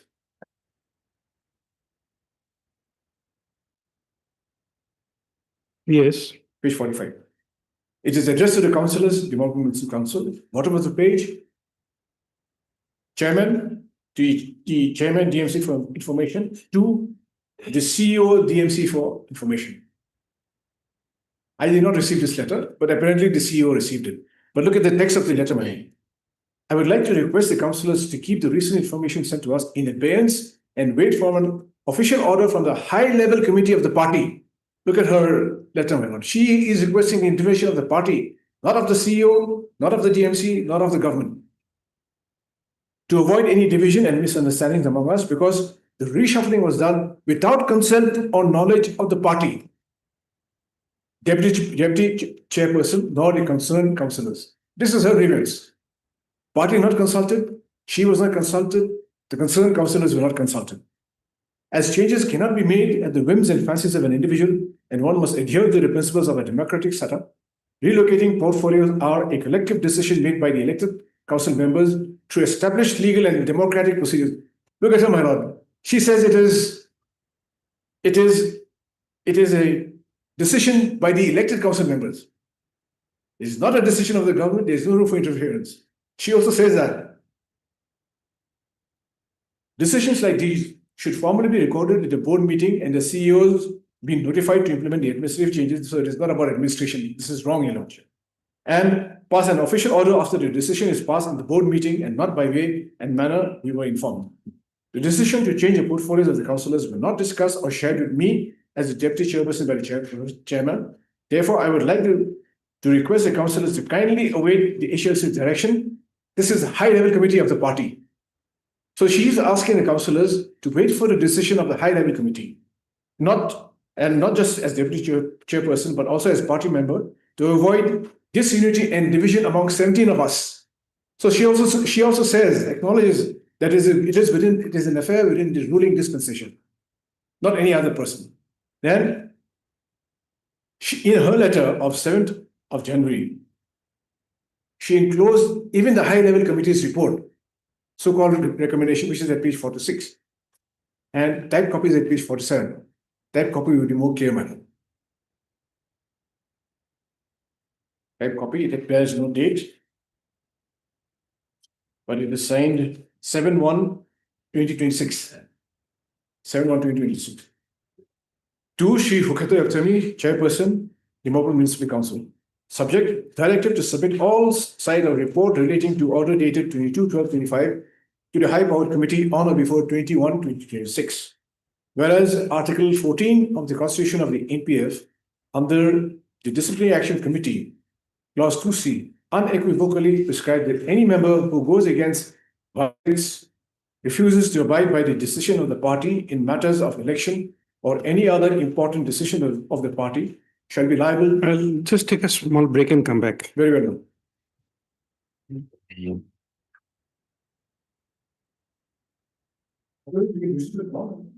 No, it'll just take 5 minutes.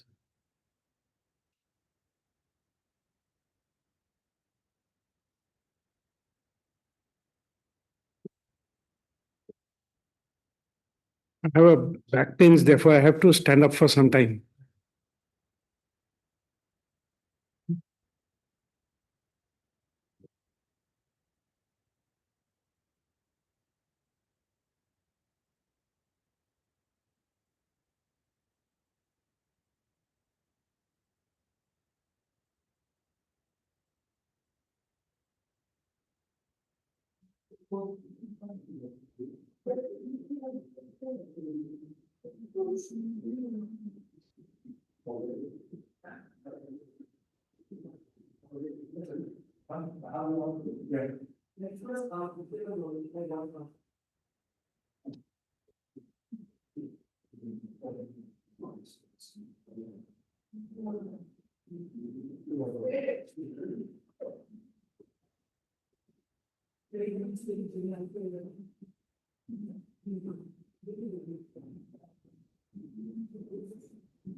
Page 47 on the cash copy.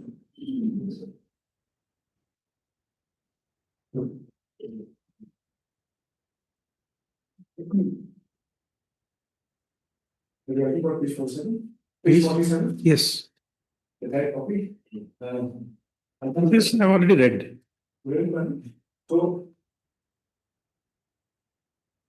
page 48, the DMC shall in the interest of continuity and administrative property issue providing continue to take full effect to the order dated 13/8/24, with the assignments earlier and today entrusted to the respective councillors remaining unchanged until such time as the High Court Committee arrives and considered and final determination, the authority of which shall be final and binding in the overarching interest of the party and the group. So my earlier order will prevail, my latter order will go, according to the High Court Committee. And this is the basis, Your Worship, this is the basis of the entire action against me, which I am doing. This is the basis. This is the basis. Yeah? 12, that from the letter above referred, which was filed early before wrote to the councillors of the same DMC, It is copy and goes to the petitioner and the CEO stating and the production of that letter. And as such, she requested the councillors to wait the direction of the high level meeting. She also put a letter dated 7/2026, purportedly issued by the High Court Committee of the Executive Assembly. 13. That the fact that the respondent for admit misrepresentation from evidence. As such, the petitioner inquired the global division of the NPF party as to the genuineness, veracity of the letter dated 7/1/2026, by letter dated 8/1/2026. The president of the NPF party of multiple division wrote to the petitioner that there is no such high court committee in the Nara Business Fund global division. You're reading where? Paragraph 29. Paragraph 40 of the petition.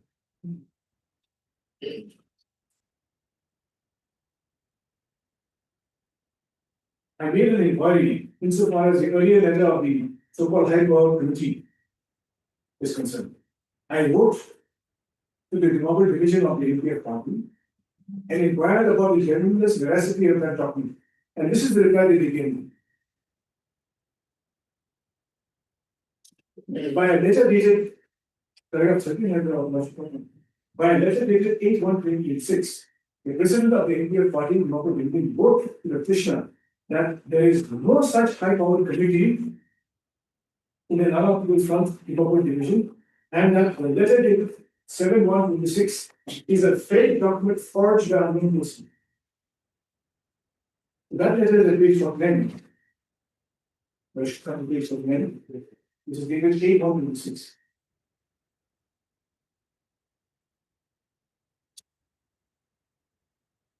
With reference to your letter dated 7/1/26, the undersigned hereby clarifies that there is no such high-powered committee in the Nara People's Front local division. Therefore, the letter dated 6/1/26 is a fake document forged by unknown persons. Thank you for bringing the matter to the attention of the party. This is a matter of serious concern and a grave violation of the party principles, as well as applicable laws. 6/1 letter is not there. It's actually 7/1. It's actually 7/1. This is the report. It's actually should be 7/1.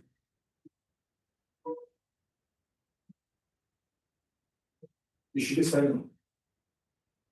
Okay. Should be 7/1. So, is a fake document. On receipt of the affirmation letter dated 7/1/26, the petitioner addressed a letter dated 9/1/26 to the CEO of DMC to cancel the letter dated 7/1/26. Thereafter, by letter number 24, dated 12/1/26, the letter dated 7/1/26 was cancelled. This letter notes that the assignment of responsibilities among elected councillors being an internal matter of the council headed by the chairperson. Accordingly, the office shall remain outside the matter in order to preserve the institutional neutrality. So on the outside, this is what the CEO said. This is an internal party matter. We will not intervene. Can we go to this letter? 51. Page 51.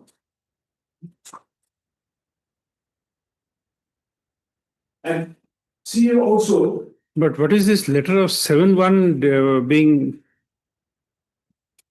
A fake document, Your Worship? No. Page 50. It says notice issued by you on 7/1 is cancelled. It should be cancelled. That's what the DMC wrote to the CEO. 7/1 issued by you. Yes, ma'am. You means that Chief Executive Officer. Letter is at page 45. No, page 44. 7/1/26. Page 44. This is the letter by which my order of 22nd December was kept in advance by the CEO.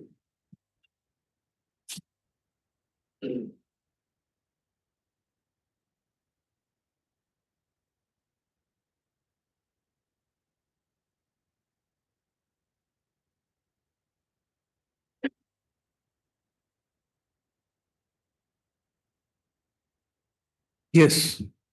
And the letter of the CEO revoking cancelling the letter is on page 51. This is dated 12th January 2026. Yes. And what does the CEO say, Your Worship? Firstly, as Your Worship goes on page 51, cancellation of notice dated 7/1/26. That's the previous news. Sir, this is with reference to your communication directly with office and revoke the notice, keeping the assignment of responsibilities councillors in advance and not to take legal effect directly. Wherein the letter purportedly issued by the High Court Committee not believed was subsequently found to be fake. Even he acknowledges there is a fake document, as clarified by the President and clear government. The same has been duly noted and can be recalled. Accordingly, the notice dated 7/1/2026, having been issued on the said letter of the High Court Committee, stands corrected to cancel with immediate effect. So, what is the basis? It was the basis of the letter of the High Court Committee. And now, why has it been revoked? Because the High Court Committee's letter was found to be fake. And how does it include this letter? The assignment of responsibilities among elected councillors being an internal matter of the council. This is what I am saying in my case. It is an internal matter of the members in the ruling dispensation. Headed by the chairperson. Accordingly, this office shall remain outside the matter in order to preserve institutional neutrality. This is what he said on the outside. But what he knew on the inside, without my knowledge, he wrote another letter to the department, which is at lecture 11, page 15.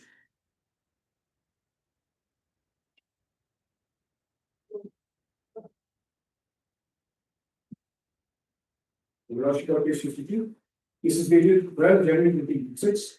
Regarding conflicting directions and subsequent communication in respect of the audit category payments by the senior DMC. Sir, I have the honor to place before the government the following fact for kind consideration and necessary guidance. The chairman of the Municipal Council had issued an order assigning responsibility to elected councillors and thereafter directed his office to get immediate effect to said order. Subsequently, the deputy chairperson of the Municipal Council submitted a written communication to this office advising that a said order should not be implemented, citing lack of consultation. In view of the extreme of conflicting written direction from two elected functionaries and council, and in order to uphold procedural impropriety, administrative discipline, and institutional neutrality, this office had issued an order keeping the said order in abeyance, pending clarification and guidance from the appealing authority. Thereafter, the chairman has addressed a communication to this office directing that the order keeping the matter in abeyance be immediately cancelled, revoked, and then the original order be immediately followed. At the same time, the deputy chairperson has reiterated his assignment and maybe insisted that the original order should not be given effect. In the present circumstances, this office continues to receive contradictory and mutually exclusive directions, rendering it administratively and legally untenable to proceed further in explicit guidance of the government. Further, the provisions of Act of 2023 do not clearly specify whether the assignment of responsibilities to councillors is the exclusive prerogative of the government, whether the same requires consultation with the deputy chairperson, whether the assignment is subject to the approval or direction of the. The matter is therefore strictly referred to the government for clear direction and guidance so that the chief executive officer acts strictly in accordance with law, rules, and established norms without being drawn to internal differences between among elected legislators of the council. This is subject for kind consideration, Mr. CFO. So what has been happening is that I am issuing directions and the chairperson is issuing opposing direction. But does the chairperson have any such authority? Your Lordship, certainly not. And we have already gone through the provision of the Act, Your Lordship. Only in my absence, the deputy chairperson can assume my role. She is not a co-equal authority in terms of the Act of 2023. Then, the letter. Your Lordship, is on page 53, 8/1/2026 of the Respondent Authority. This is addressed to receive the agreements. All these items subsequently. An application claim for staying the operation of the order dated to ensure 25 issued by the chairperson of the Municipal Council. Respected sir, in reference to the above, I beg to state a few lines for the right investigation and it's clear that the order dated 25. Don't read that, just tell us the Just tell us about this. Don't read it. Pardon, madam? Don't read that. Just tell us the contents. That will be the. So basically, she's saying without knowledge in the partner and without consultation. And therefore, at the bottom of the page, your Worship will see, he said, restore the order dated 824, which is my previous order. He doesn't want the latter order, they want the previous order. She doesn't question the authority to issue the order. She just said there are some procedural defects. Then,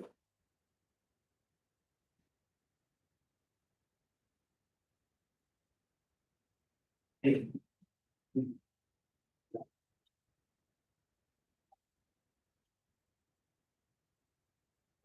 55, There is an impugn order. yes, this is the order, and the first line, is from the body after the introduction, number one, that there has been procedural lapses in the issue from the order dated 83/12/2025 for not adhering to the provision of chapter 5, as the Worship already reviewed, chapter 5. So one ground is chapter 5. Then the order was also issued without observing the procedure and then is laid down under section 7 to E. So these are the two grounds which the state relies on. Then, now therefore, in the exercise of the powers conferred under section 1 of the Act, the following directives were hereby issued for necessary compliance. The order issued by order dated 2025 shall be considered null and void. My order declared null and void. Then my order declared null and void. So now we watch it. We can go again to the beginning of the and check this to which is relied upon by the state respondents. Firstly, chapter 5, which begins with 68. Chapter 5.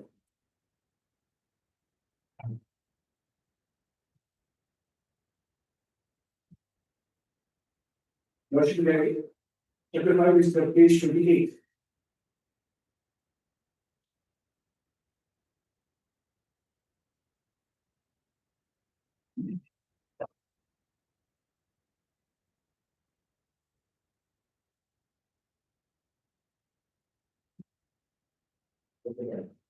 And the heading of the chapter, conduct of business. We are not here talking about the conduct of business of the municipal. We are talking about how portfolio should be allocated and who should allocate the portfolio. This has got nothing to do with conduct of business. So in the lines and 60D, we use without any discussions. At the same time, what you can see, 60D, 1, subclause 1.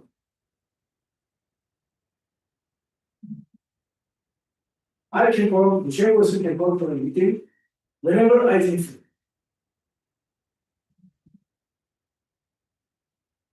On the dates, for the purposes of the meeting. Then they rely on 60H. In the affidavit, they rely on 60H. The same rely on 60H. 60H. What is 60H from? Decision by majority vote. So, decision by majority vote in relation to the business of the DMC. Except as otherwise provided in this Act, of the rules made thereafter, all questions which come before any meeting of a municipality shall be determined by a majority of the members present and voting, provided that the deciding officer of the meeting indicates the quantity of votes that have a second or a casting vote.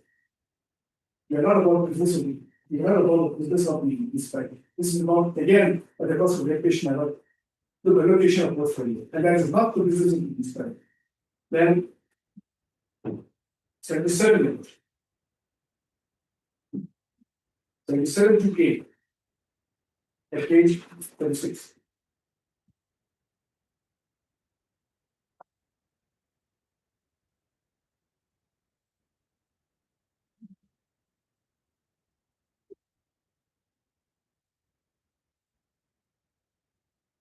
And what does this say? This chapter is direction and control. This chapter, at the head of the Debate is direction and control. What does Rule 77 say, madam? The head rule says, powers of government may require production of documents and submission reports. What does this section say? It's about documents and submission reports. And 77 to 8.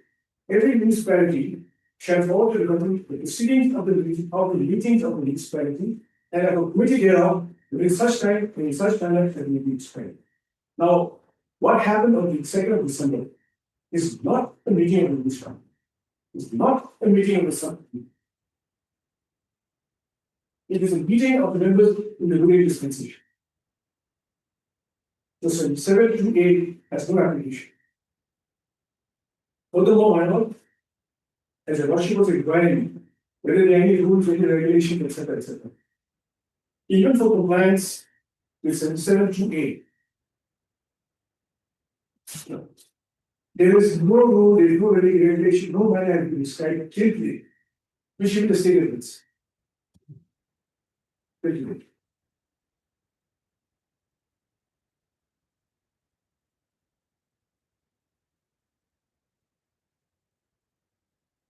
Then the further references to section 79, Lordship.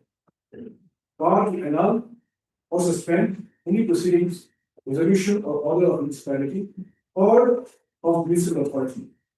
Again, Your Lordship, the heading itself is very important. Power to annul or suspend any proceedings, resolution or order of municipality. No order of municipality has been passed here. Or of municipal authority. So municipal authority or municipality is in relation to the business of the municipality.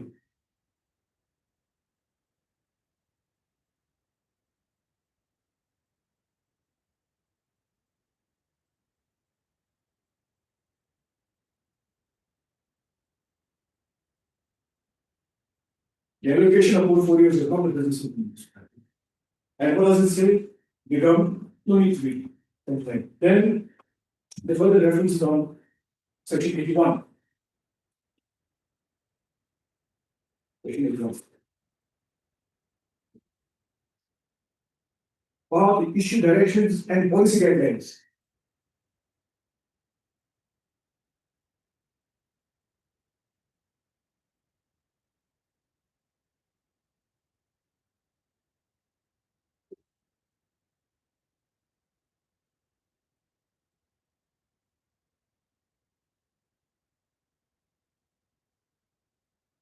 So power to issue directions and policy guidelines again, Your Lordship, is necessary in relation to the business of the municipality.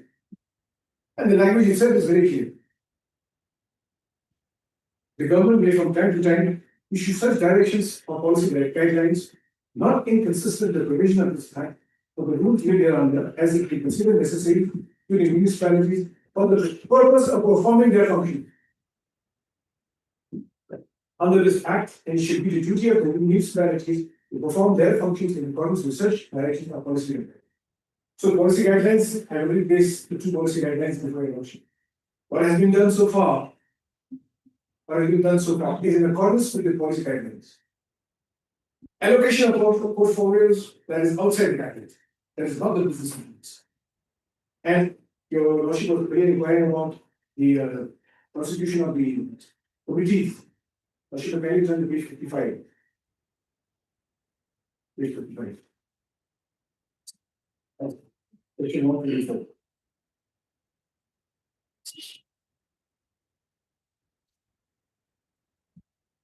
Now, the guidelines which recommends the creation of subcommittees is on the basis of section 124. This says all imposed taxes, subject to provision of this Act and the rules made under, and because of the repetition matter, we have no rules so far. The previous sanction of the government and the municipality may want to raise revenue for its duties in performing its function in the Act, levy within its limits of municipality foreign taxes, fees and tolls or any of them. The tolls and fees, therefore, subcommittee for tolls and fees. In similar manner. So on the basis of this provision for levy of taxes on the various acts, the subcommittees have been created under these acts. So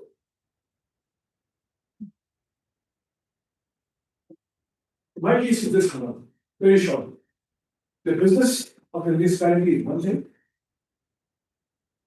In short now, the business of the municipality is one aspect of the matter. And the allocation of portfolios amongst members in the ruling dispensation is another aspect of it. And the allocation of portfolios is not within the domain of the chief executive officer or the government, the municipality, the municipal department. Secondly, my lord, the basis of the action against the petitioner is the complaint submitted by the respondent before. And the complaint submitted by her is based on false fabrication of false documents. And the CEO, and much less the state government, could not have acted upon such letters to respondent. So the entire action which has now been taken against respondent for suspending the order of 2022, December 2022, 2024, and making the previous order, reinforcing the previous order, max of modifying it is an act without jurisdiction and deserve the restoration of responsibility. That is my case now. Now,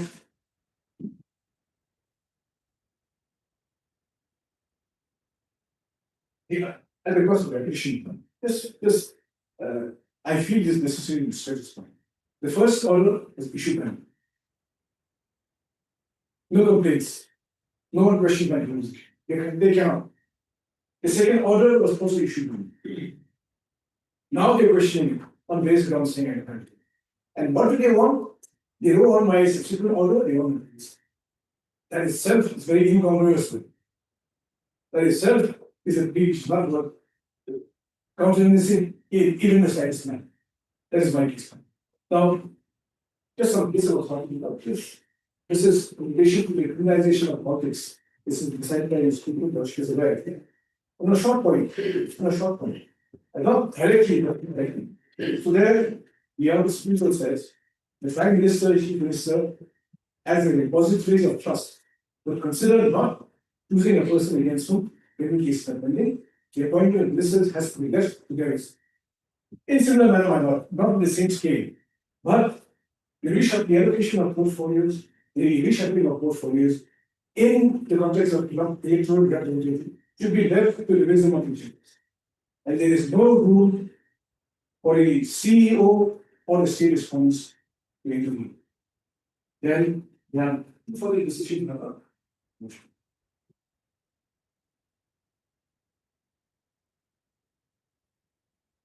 One is made by the Municipal Court and the other is by the another High Court.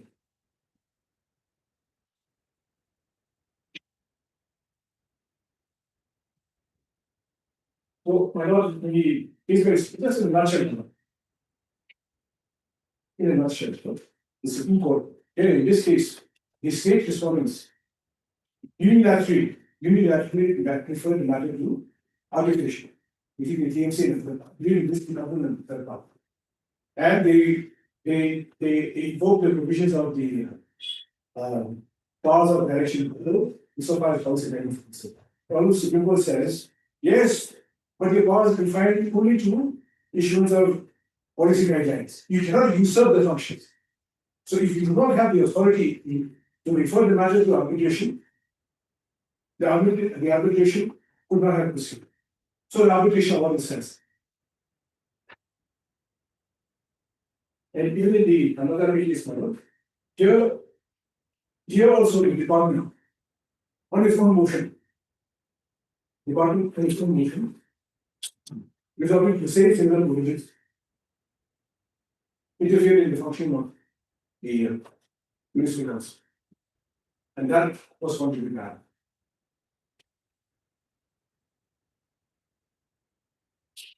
On similar lines. But this Bharat Udyog, we don't find it. This Bharat Udyog doesn't help you. Yes, sir. It doesn't belong. Hmm? It doesn't belong. How? Can we go to the fact of the case of the Yes. Right or wrong? This special petition arises out of the final judgment in order not to affect the adjudication from the exercise of jurisdiction under section 79 of the Petition Act. By a certain order, the High Court allowed the pre-final respondent one, the Municipal Council, and washed and set aside the award as well as the judgment of the Civil Court, making the award rule of the court and expressing the objection to the Municipal Council. So the reasons to follow, we have held that there is neither an arbitration agreement between the parties, nor an informed consent of the Municipal Council for solution of the dispute through arbitration. We have therefore upheld the decision of the court and dismissed the special petition. Facts relevant to the present special petition are that the Municipal Council is constituted under the provisions of the MC Act of 1965 in March 1984. While exercising powers conferred under Section 143 of the Act, the Municipal Council issued a tender for the commission authorized for a period of 1 year. Beginning on In this case, there was no agreement for arbitration. there was So therefore, the arbitration could not have been sent without an agreement. And even there was no there was no provision for in the act for the state unilaterally sent for arbitration. Correct. There was no Because in the absence of mutuality, this case hinges on two things, two principles. Number one, there is lack of valid agreement, and that leads to lack of jurisdiction. And secondly, is that in absence of mutuality, there is no mutual consent of both sides to refer to arbitration. Yeah, arbitration could not have been sent, and therefore the order of the sending to arbitration itself is a nullity.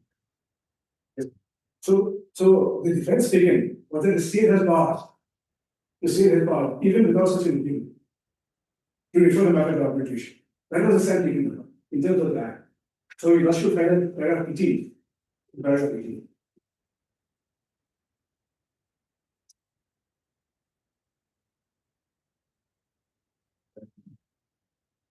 At the outset, you know that the parties to the contract are the petitioner and the Municipal Council. The Municipal Council is a statutory authority, a body cooperating with officials in succession. It takes its own decision for the matters with respect to which it has power, organization, and functions to perform. As it is argued that the intervention of the government to superimpose arbitration between the Municipal Council and agent under the authorized policy can be sourced to section 143A. We will commence with examining said provision cited below for regulations. 143A, framing of octroi or appointment of agent for collection thereof. Notwithstanding anything contained in the Act shall be for a council to release by public auction the collection of octroi for any period not exceeding 1 year at a time, or to appoint an agent for a collection thereof. Whether it's also the provision under which the Municipal Council can do such a thing, and section 3, subsection 3. Subject to the directions, if any issued from time to time by the state government, by any general or special order on its behalf, the council shall regulate the collection of octroi either through such release of agent in such manner and procedure as it may deem fit, having regard to the provision of the stand. So this subsection was bad upon to say that the government has a power. Then 19, relying on the above for substitution as taking up for the it is argued that the government can issue directions to the Municipal Council. The said submission must be rejected at the outset. So this is what I am saying now. Powers of the state to supervise does not mean that the state itself can usurp the power. It is confined only to issuing policy direction. So even Canada is on similar line. But the Supreme Court judgment is very clear. There is a similar provision which the state is relying upon, section 81.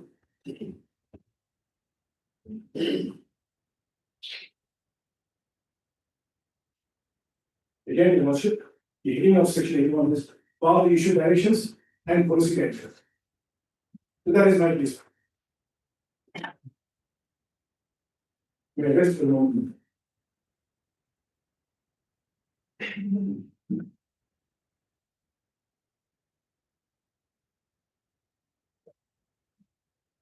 It would see that the conduct of the business, the commissioner, who has not adhered to any of the act provided under chapter 5 of the Act of 2023. The meeting also, he has not specified the purpose for the meeting, also it's not specified. No different, lordship that the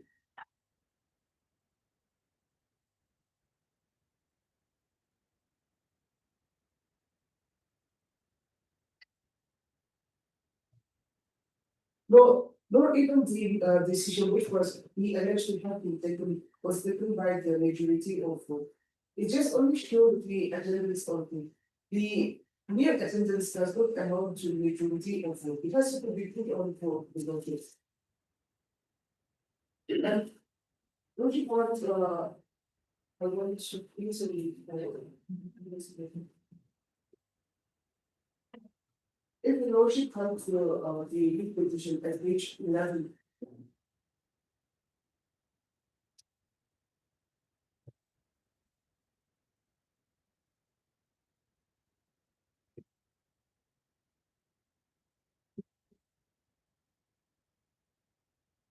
Page 11, lordship, para 16, the conduct of the petitioner lordship, which is absolutely in contradiction to the act. Then, according to the decision taken in the meeting held on 15/12/2025, the petitioner raised funds privately in the sum of rupees 58,50,000 for payment of the area salaries to the staff of the DMC. Also, as decided the reshuffling of the figures considered necessary for ensuring effectiveness and transparency in resource generation for the DMC was ordered. However, this decision of the DMC has been put on hold because of the already impeached fee for 1556.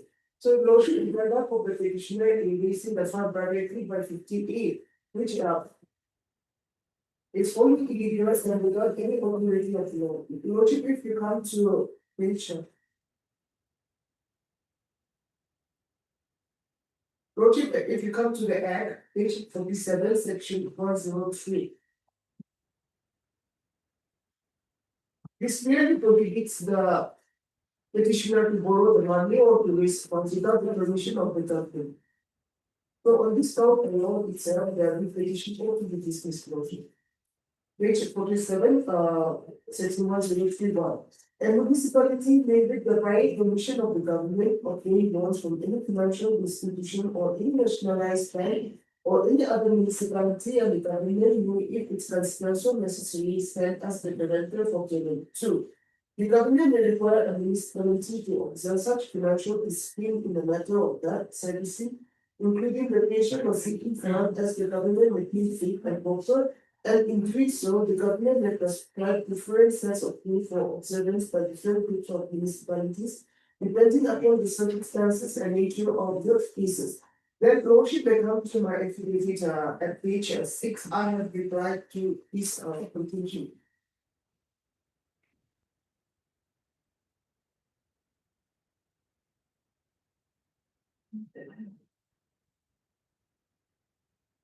Page 6 of the affidavit for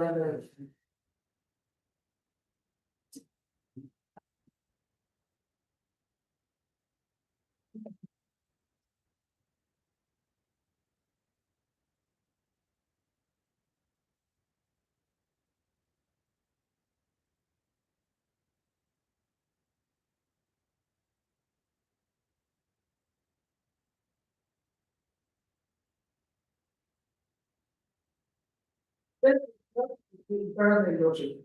Then, because the statement made in paragraph 16 and between the petition, the deponent states that the action of the chairperson petitioner invariably raising an amount of rupees 58,50,000 for payment of area salary to DMC staff is wholly illegal and without authority of law.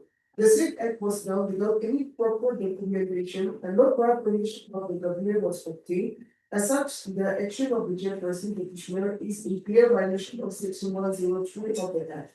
The disregard of the mandatory provisions of the Act by the chairperson petitioner amounts to abuse of power. Therefore, on this count alone, the writ petition is liable to be dismissed.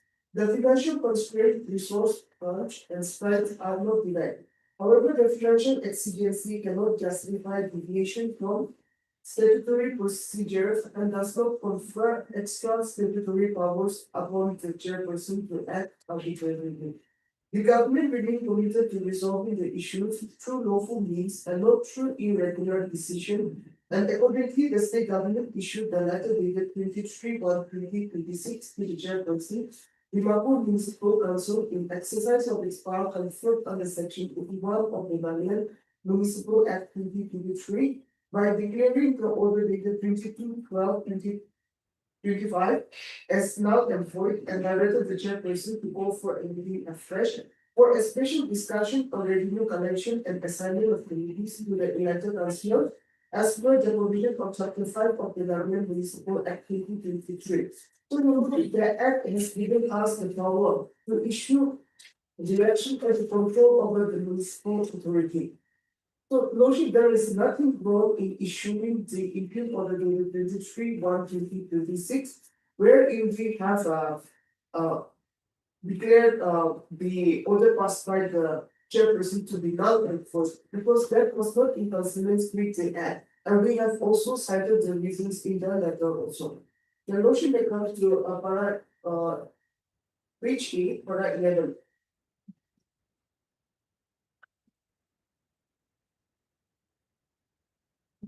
Then, with regard to the statement made in paragraph 20 of the writ petition, the document states that Chapter 5 of the Act of 2023 empowers the chairperson to convene meeting. However, the powers are not absolute, and such powers are to be exercised as per the statutory mandate and settled procedure as laid out in Section 60B, Section 60E, 60F, 60H, and 60M. Therefore, the meeting summoned by the chairperson, petitioner, and the meeting conducted on 15/12/2025 was in violation of Chapter 5 of the Act of 2023. Then Lordship went on to page 9, para 13.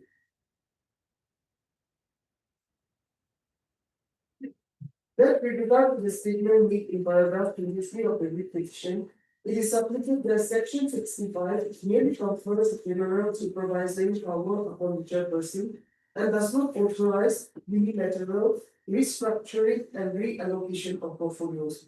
The Act seeks a democratic and participatory framework, and any distribution and alteration of assignment portfolios must be done after consultation with the elected members and by following due process of law as laid down in the Act Chapter 5 and not otherwise. Then Lordship paragraph 14. Then with regard to the statement made in paragraph second start of the writ petition, the document submits that municipal bodies are statutory authorities, but the powers and functions are circumscribed by the Act and remain subject to control of the state government.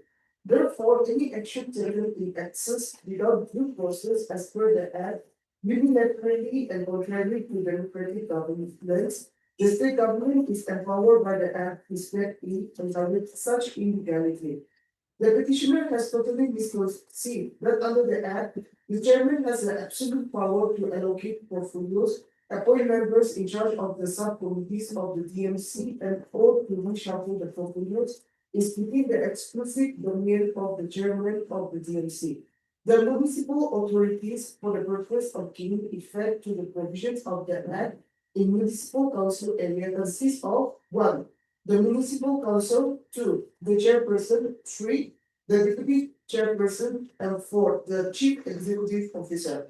Therefore, Section 7 of the Act clearly shows that the chairperson alone has no absolute power to allocate portfolios or reshuffle or change the member in charge of the subcommittee or committees. That the meeting dated 15/12/2025 was conducted without following due process as laid out in Chapter 5 of the Act, as evident from the letter of the petitioner to the government dated 3/2/2026. In addition, and on the plain reading of Section 60M, the CEO is to be officially informed of any meeting of the councillors, and the CEO may take part in the meeting. However, the CEO was never informed about any meetings. Further, the meetings are meeting minutes dated 15/12/2025, annexed by the petitioner as annexure 5 to the writ petition show no directive decision in regard to reshuffle of portfolios of the councillors were taken.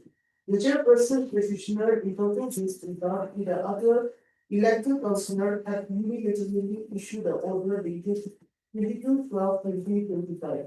Accordingly, the state government Having observed the procedural lapses of not adherence to the provision contained under Chapter 5 of the Act of 1823 and the arbitrary action of the chairperson, have issued the order dated 23/1/2026, declaring the order dated 22/12/2025, issued by the chairperson as now and for, and directed the chairperson to call for a meeting afresh for a special discussion on revenue collection and assignment of committees to the elected councillors as per provision of Chapter 5, Conduct of Business of the MMA 2023.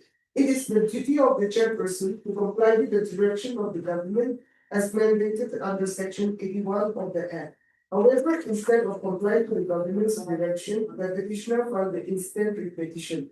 As such, the same is devoid of merit and liable to be dismissed. So, Lordship, my letter has been stating that the respondent number 4, the respondent number 4 wants the earlier order of the chairman, that is 13/8/2024, to be renewed, and the letter act to be suspended. But however, if you see from the report, Your Lordship, the early order 13/8 was passed in consultation with the councillor as well as the party leader. Lordship, if you read the read 104 affidavit. Page 2, paragraph 4. Page 2, paragraph 4.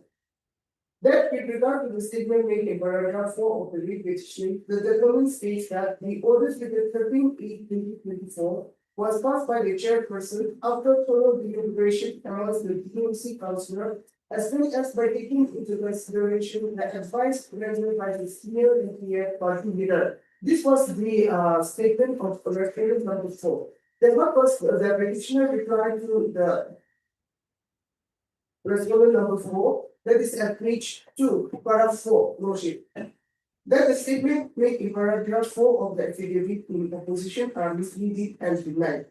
While it is true that the ancillary department consulted with the councillor as well as the party leaders in the allocation of material with the councillor, the final decision was taken by him alone. So, Your Lordship, in the order dated 13/8/24, the petitioner has taken into consideration the views of the councillor as well as the party leaders. Whereas in the present case, that is the 22/12/2025, the petitioner he whimsically and arbitrarily issued that order. He reshuffled that order, Your Lordship, without the consultations of any of the members. Because if the Lordship see the conducts of the business, the chairperson is supposed to go for a meeting. He has to specify for the purpose of the meeting, and any decision that was taken has to be determined by a majority of vote, where none of all these procedures were present. So, by examining, Your Lordship,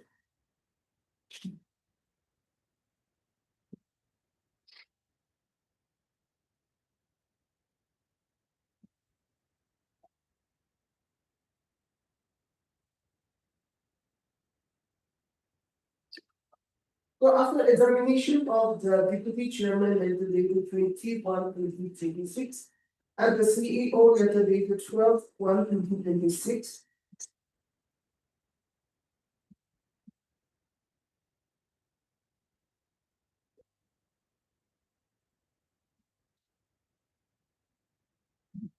October 2026, the Lordship, the government, we have issued the order dated 23/1/2026, which is printed by the petitioner.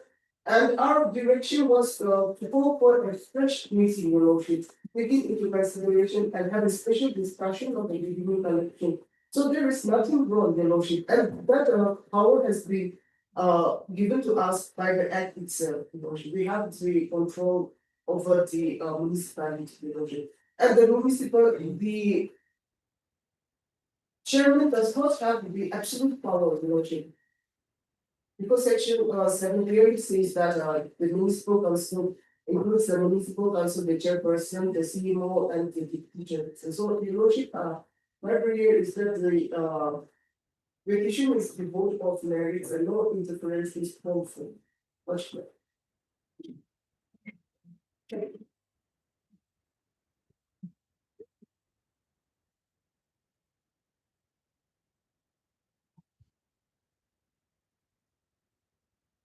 This is an temporary respondent report, except the report.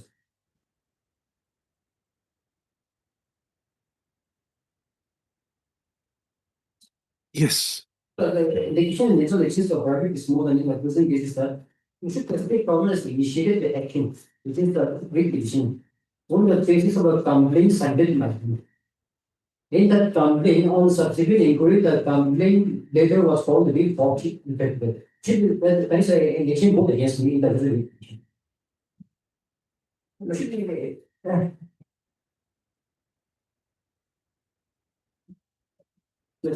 So happened that there is an opposition denying the allegation level against me that in the present litigation.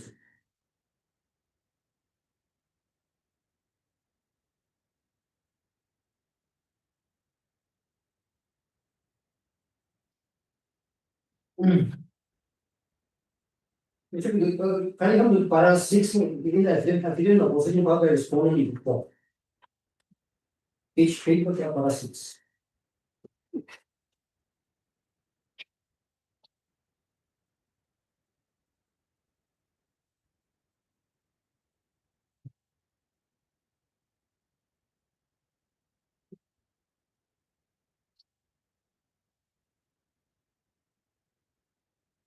Yes.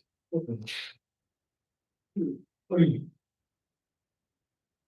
the government is saying in paragraph 10, 11, 12, and 12 of the Constitution that the only states denies the sentence states that the chairperson was the order get to include 12 in fact at its own rates incentives without the consent and consultation of the agreed party, the deputy chairman, or the concerned persons. Therefore, the tribunal, along with 5 other TNC councillors, wrote the letter dated 22/12/2025 to the President Naga's Fund, Nagali requesting for party intervention into the order dated 22/12/2025 passed by the chairperson aim to initiate an inquiry. Thereafter, the tribunal wrote letter dated 27/12/2025 to the councillor requesting to await the each high level committee HNC direction so as to avoid disunity and divisions amongst the council. The existence of the proposal letter dated 7/1/2026, which was not in the knowledge of the tribunal, was not in the knowledge of the tribunal. During the date, the chief executive officer agency issued a letter dated 7/1/2026, giving in advance the order dated 22/12/2025. Therefore, the condition of the petitioner that a proposal letter dated 7/1/2026 was submitted by the tribunal is totally false in this. We can come to the page number 40.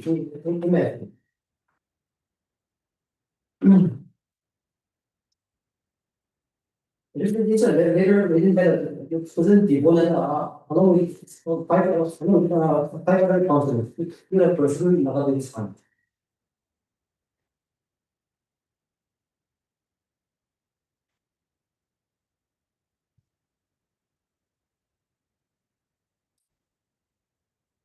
Page 14.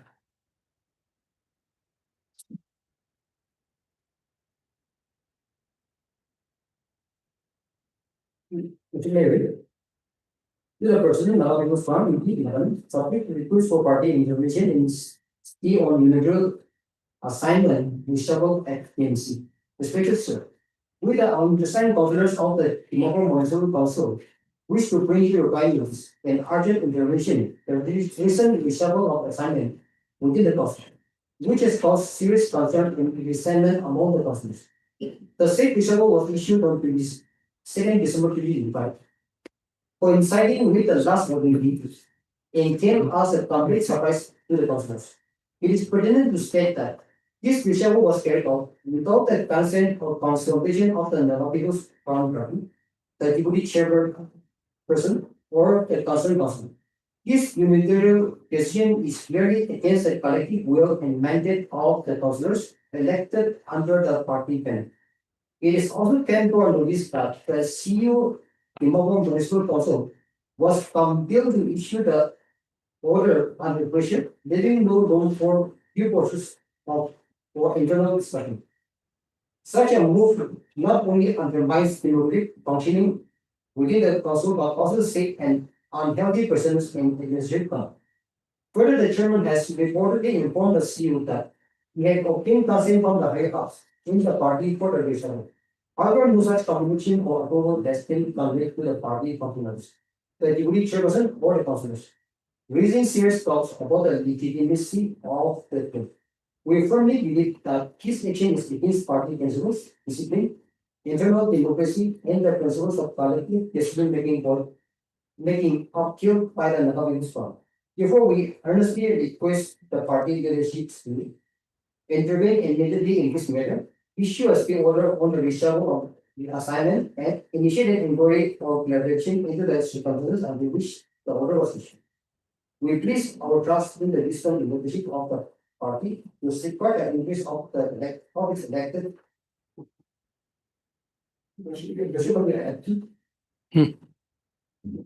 You can complete this, read this and complete it. Complete this reading. We place our trust in the wisdom and leadership of the party to safeguard the interest of its elected representatives and uphold transparency and unity within the organization. Thanking you and looking forward for the forum. Significant review of the family by the petition along with side other persons. This is the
For Prohibitions 1 and number 4, after submitting a letter with 22/12/2023, along with the 5 councillors, we after received a deponent, she has another letter. That is, the national writ petition at page number 45.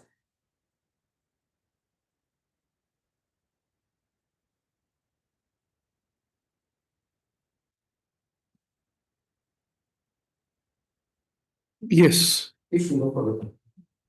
This letter was addressed to the councillor at Timoko Municipal Councils. As this copy was endorsed to the chairman, Timoko Municipal Council, and a seal to Timoko Municipal Council. In this letter that the petitioners written about the action of the resolutions, stating that the should be allowed to read. To the councillor, Timoko Municipal Council, I would like to request the councillors to keep the recent information sent to us in advance and wait for an official order from the high level committee of the party to avoid any division and misunderstanding among us. Because the reshuffling was done without consent or knowledge of the party, deputy chairperson nor the concerned persons. As changes cannot be made at the means intentions of individuals, and one must adhere to the principles of a democratic setup.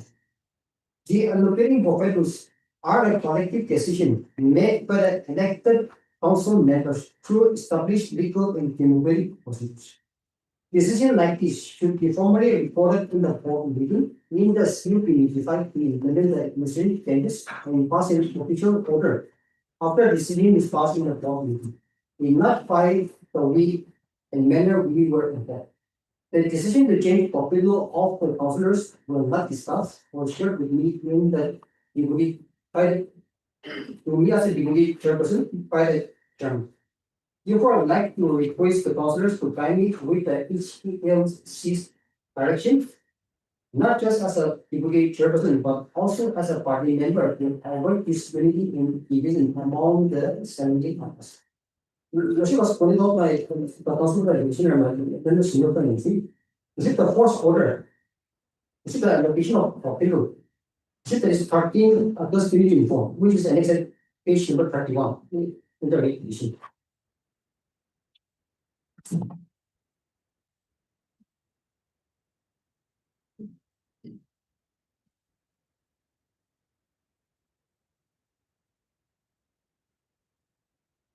After the formation of the Timoko Municipal Council, this is the first order allocating the allocation of particular comments.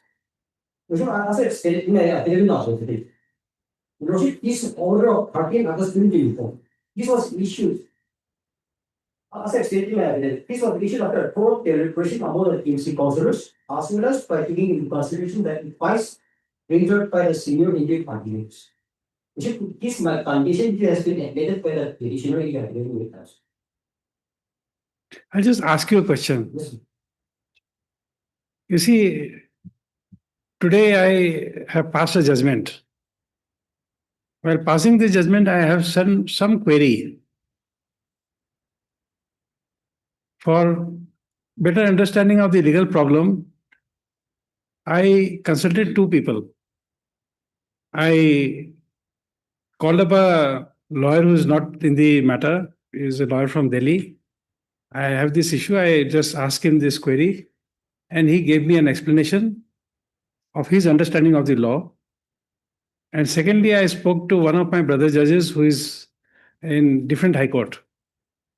I consulted him, and he also gave me an idea of his understanding of the law. And then I authored the judgment today morning. Now, can anybody say that since consultation process was undertaken, so in every judgment you must have a consultation process with some lawyer or some judge and then pass an order?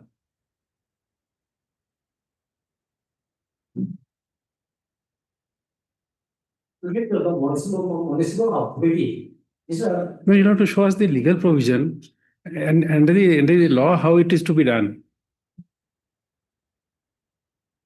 In my order also in the morning, I did not say that I consulted anyone.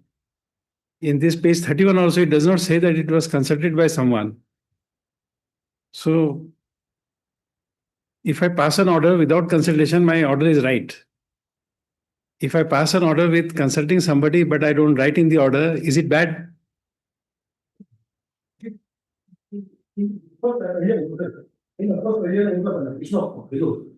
This was done after a thorough deliberation of all the agency councillors and with the vice printed by the party high officials. In the earlier, in the subsequent order, which was issued on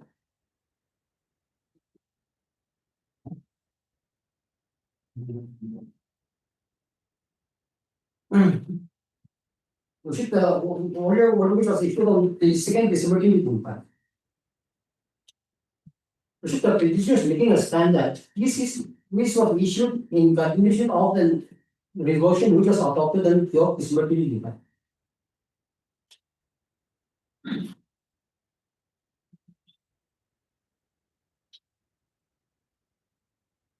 Which page is that?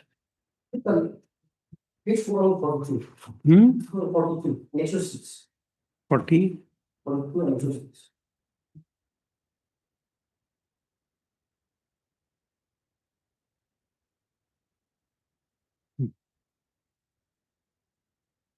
Yes. Hmm. The condition of the petitioner in the present petition is that this was issued in terms of a resolution passed on in the meeting held on 12th December 2025.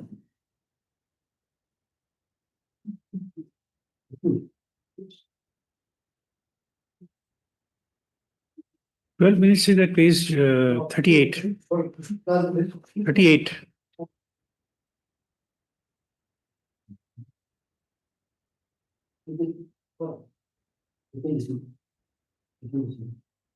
The meeting minus the page number 30.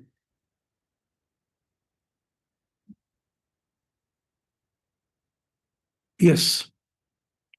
Since the first order that was issued by the consultation of the MC councillors as well as the basis of the advice given by the party leaders. If the same exercise was not carried out while issuing the second letter. Therefore, the primary is one number 4. Just prove this letter.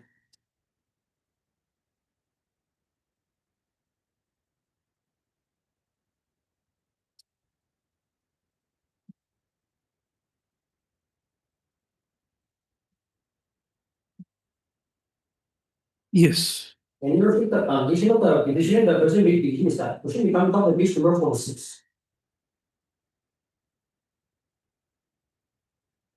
This is a letter addressed to the petitioner himself. The petitioner is making an allegation against me that this letter was produced by the practice community. The practice community is also not aware about this letter.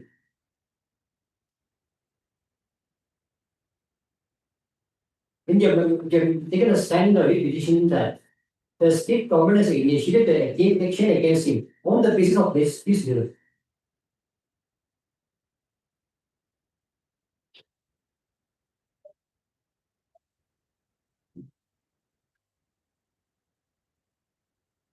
Private owner number 4. Totally finance the statement of the petitioners that this letter was produced by her.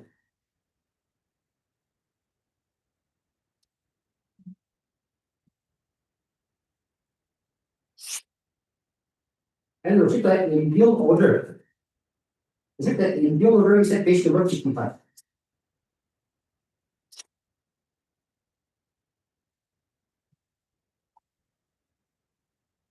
Yes. In the imperial order, in the first line, or we go in the first line, we refer to the subject side at home. And deputy chairman letter dated 21/2026 and CEO letter number 86. So, 12/2026. The private respondent, she admits that this letter of dated 21/2026 is of the rating by the state fund. The letter 21/2026 was got at the next in the very opposite. The division of that election will be between. Proceed in affidavit in opposition. Proceed in page number 16, Annex C. I finish this one.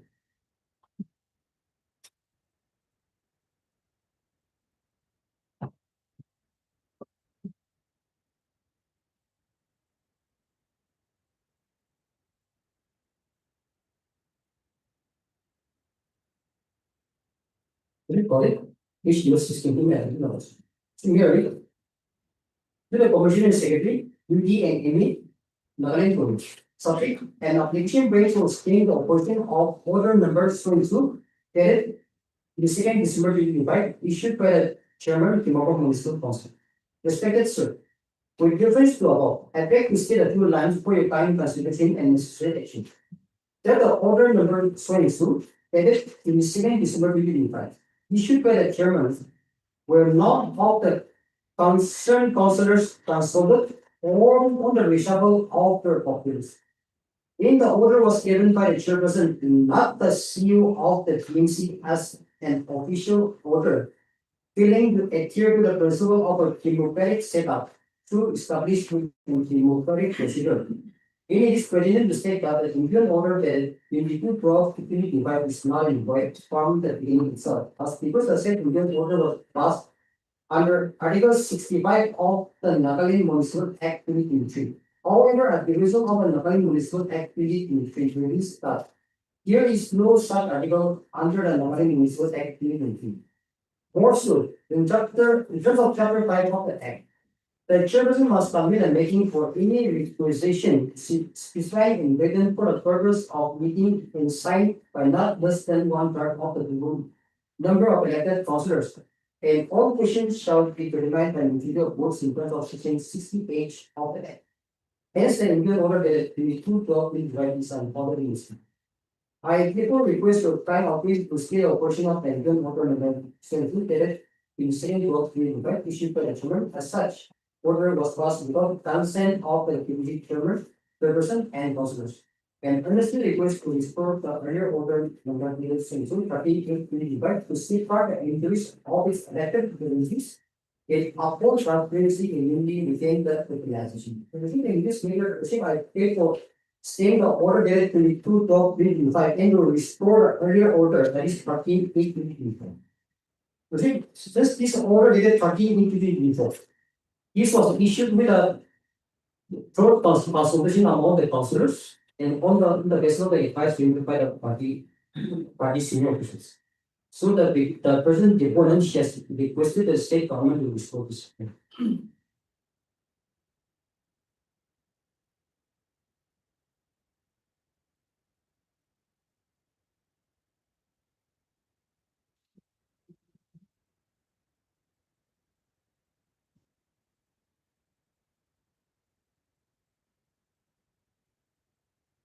What did you say about that state government directive for disposal? Where is that? That is Page number? 50.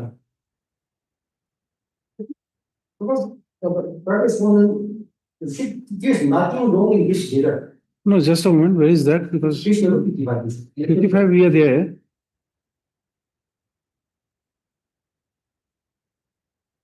You said that it shall send for approval. Please read that part you are saying, that disposal, where is that?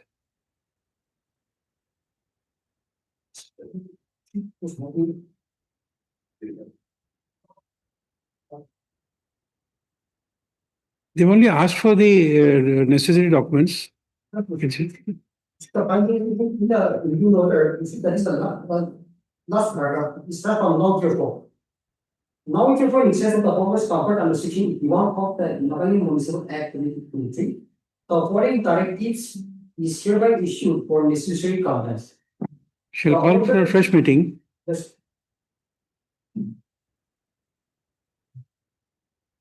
The present case is concerned with share 1 and 2. The order dated 22/12/2025 shall be considered non-involved. In the second is involved. The chairman shall call for a meeting afresh for a special discussion on revenue collection and assignment of community social. To to the elected councillors as per provision of chapter 5 conduct of business of the National Municipal Act. You see here the chairperson was directed to convene a meeting of which. There's nothing wrong with this here.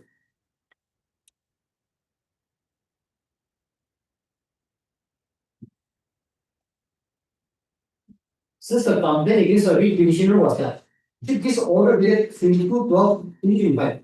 This was issued at its own ways and cases without the consultation of the elected councillors as well as party senior officials. The state government has taken into consideration the complaint written by the private respondent and has issued this bill. There's nothing wrong with this bill.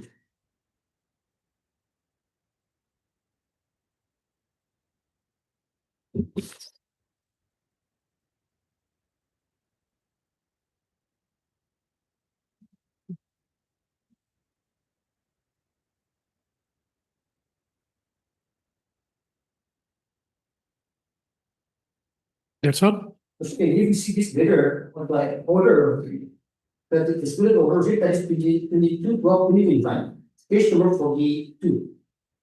This order was issued by the present petitioner in excess of his power conferred by section 65 of the National Municipal Act.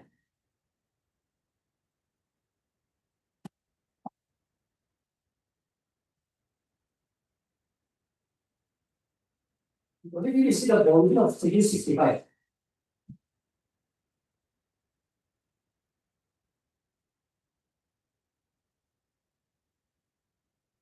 Section 65 page number 60, section 65, 65. page 32. Hmm. General powers of chairperson. The chairperson of the municipal council or town council shall exercise such powers and perform such functions as are conferred him, her, by, or under this act in the rules and regulation made hereunder. Which so far the state government has not framed the rules, or also the municipalities they have not framed the regulation for its function. That is a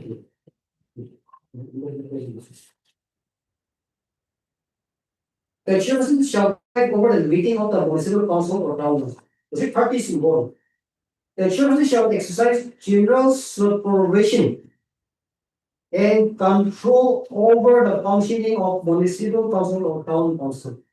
Here it speaks only about he shall exercise the general supervision and general control over the functioning of municipal council or town council. That means it is the key to the functioning. That has to be supervised and controlled by him.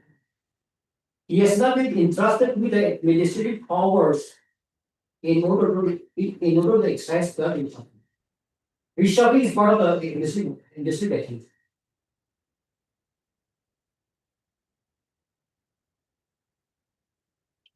Had the state government frame the rules in order for municipality to frame their own regulations. Just give me this General Clauses Act. General Clauses Act. Okay. In excess of this, if the state government has framed the rules, the municipality has framed their own regulations. So that means under section 65, the power to appoint committees is not there. It would have come if the state government has framed the rules. And all the municipality has framed their own regulations. On that point, No, let him complete, then you make your statement.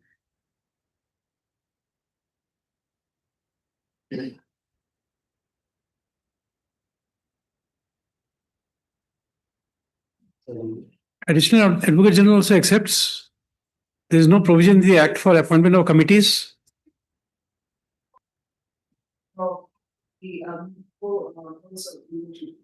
For which provision under section 81, you should. 81. 81. 81 says power to issue direction and policy guidelines.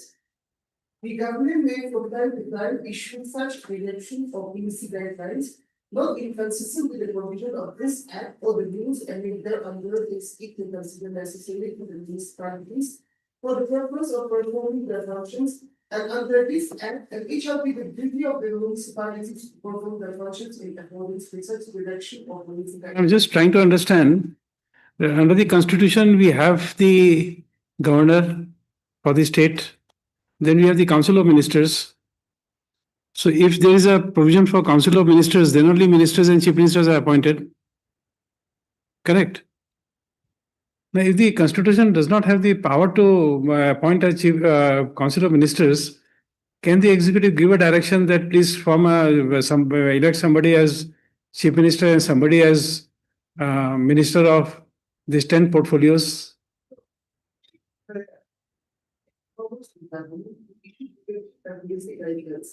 Accordingly, we have issued the policy launching. Accordingly, we have issued the policy that is guidelines at page 56. Page 56. 56.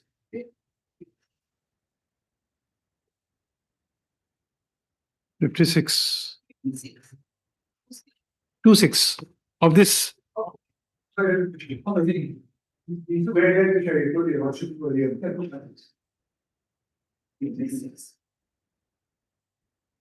Yes. So this is the general advisory and guidelines for the procedures ULP. In inviting and referring to service as well, the undersigned is direct to fee that for the purpose of proper coordination between the government, the directorate and the ULP that to provide conformity and in practice of administration and the implementation of schemes and program, the following advisory guidelines is hereby issued for a synchronized functioning and for necessary compliance. Advisory guidelines for day-to-day administrative functioning of the ULP is thereby shown as an extra A. List of basic functions administered by the LB at present as per the Minister B. Suggested list of committee to be constituted or similarly be subject in a staggered manner which container and the members of the easier by which assured the Minister C. So we have given direction as well as policy guidelines to Lordship.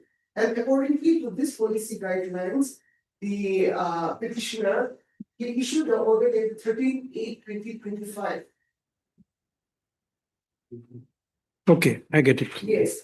So the government has the power, Lordship, and the petition does not have the absolute power, Lordship, to reshuffle.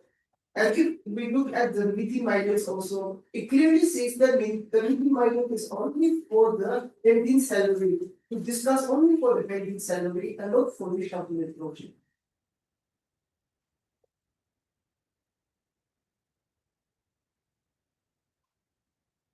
Yes.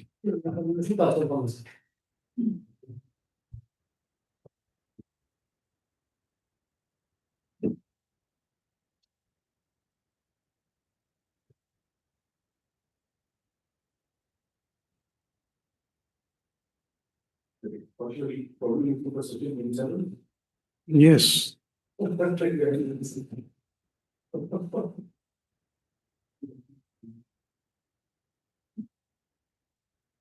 By the very nature of nature politics, the chairperson has the inherent power to allocate portfolios.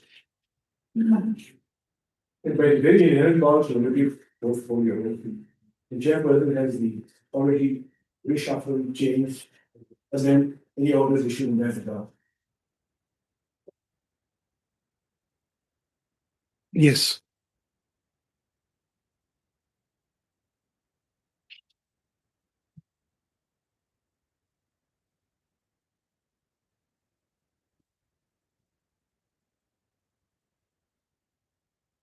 Yes. Yes. And I got the stated worship, actually, taking a worship to this provision of the Constitution in the first instance. The part 9A, the part which deals with the municipalities, the Constitution.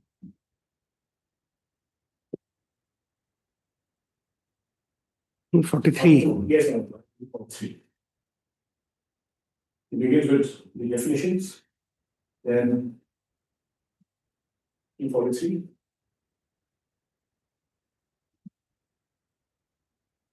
Yes. Then 243R, is the composition of municipalities.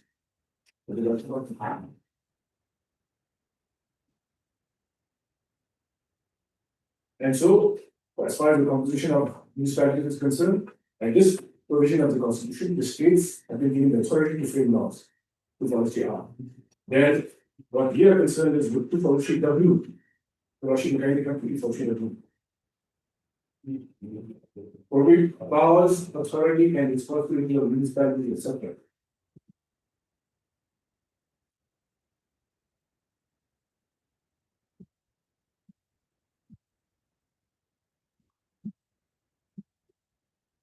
Yes. Subject to the provisions of this constitution, the legislature of a state made by law, so what are the subjects by which the state can regulate by law? Endow the municipalities with such powers and authority as may be necessary to enable them to function as institutions of self-government, madam. Can you know the word, madam? Self-government. And such law may contain provisions for the devolution of power and responsibilities upon municipalities, subject to such conditions as may be specified therein, with respect to A1, the preparation of plans for economic development and social justice. 2, the performance of functions and the implementation of schemes as may be entrusted to them, including those in relation to the matters listed in Schedule 12. What is Schedule 12 now? I mean, you can use the Schedule 12. That Schedule 12, 243W. This is in relation to 243W. What you got it? Schedule 12.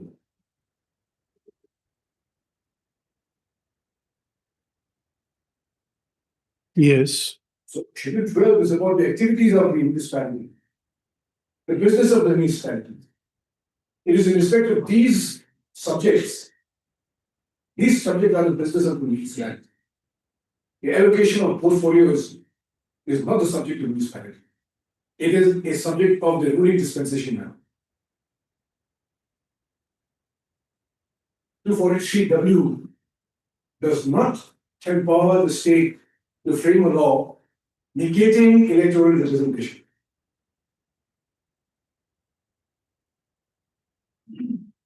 And the Municipal Act of 2023, in none of its provisions, grants power to the government to sit in appeal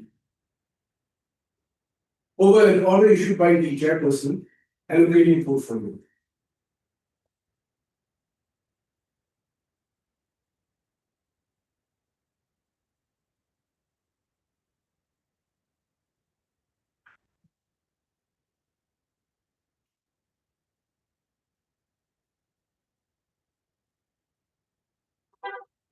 Can I make another point now, my lord? The state has also referred to section 103. Now, section 103, my lord, is not a part of the new order. It is something which has been introduced by way of referendum. Section 103, both section 103, which will be another HKD in relation to paragraph. In relation paragraph.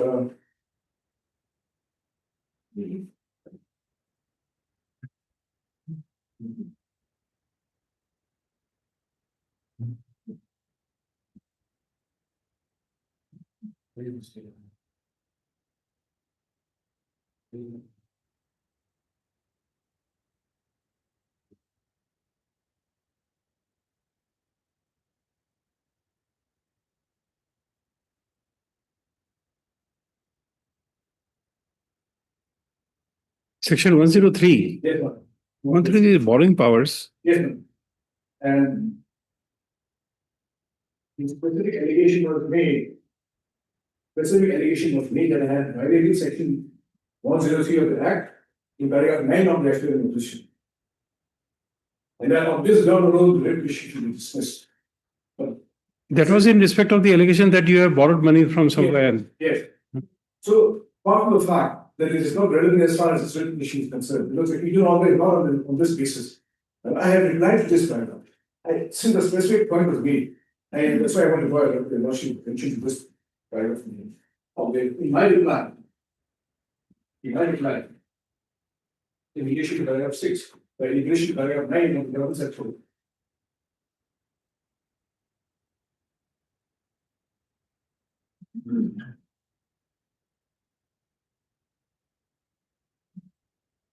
In paragraph 8 of my affidavit, rightly identified by the state response.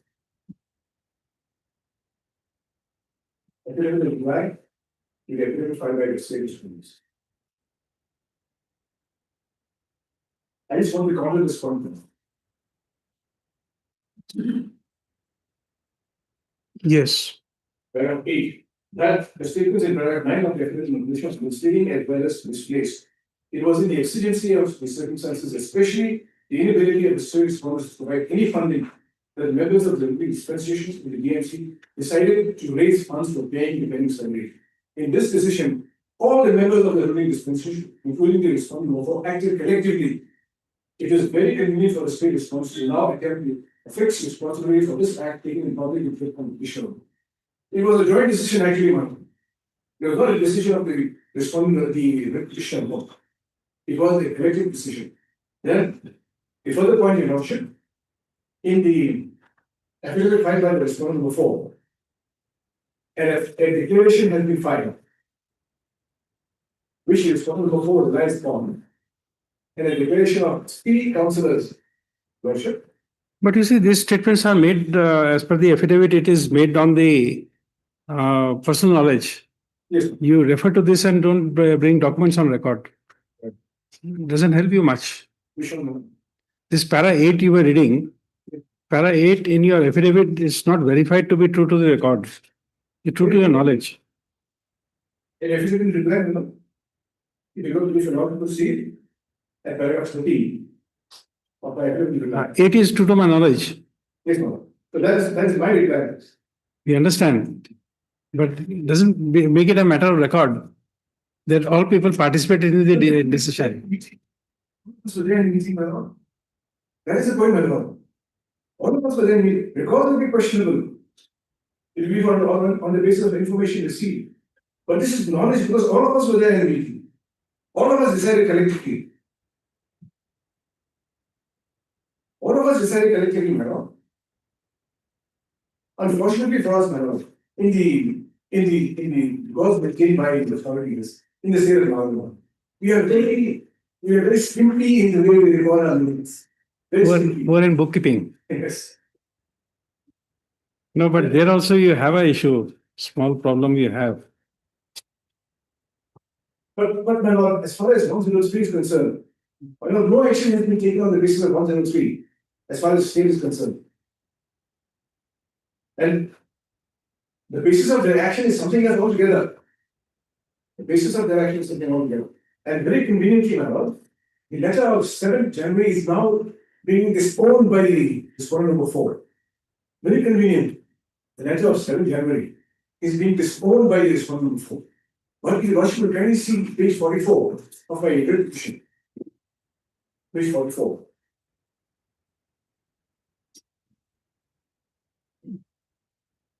Page 44.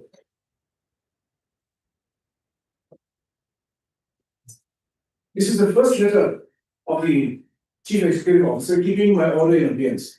The first letter. And this is dated 7 January 2026. And what does the CEO rely on? With reference to the communications received from 1. Deputy Chairperson DNC on 27th December 2025 and 2. High Powered Committee on 7/1/2026. Where did the Chief Executive Officer of the DMC come across this letter? Who produced it? Now, this one number 4 is disposing this letter. This letter of the High Powered Committee, which is at page 46, which says that the order of 22nd December was issued without consulting the party, therefore should be kept in advance. The letter of the High Powered Committee. The response number 4 is disowning that now. And that she could see the affidavit of the response number 4.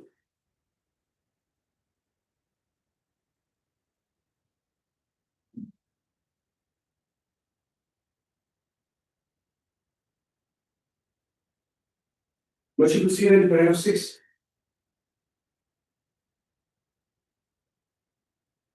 406. And relevant point page is at sentences at paragraph at page 4. Page 4.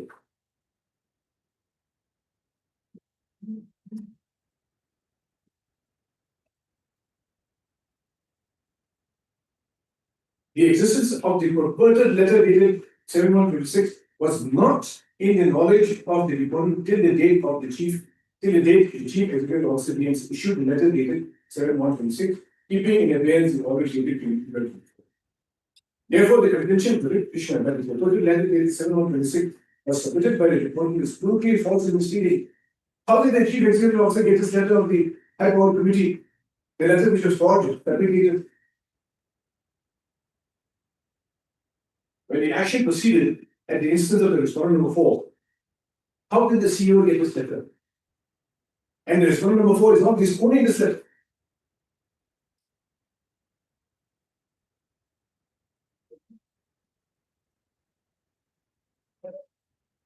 Does the motion have any further query? That concludes my speech.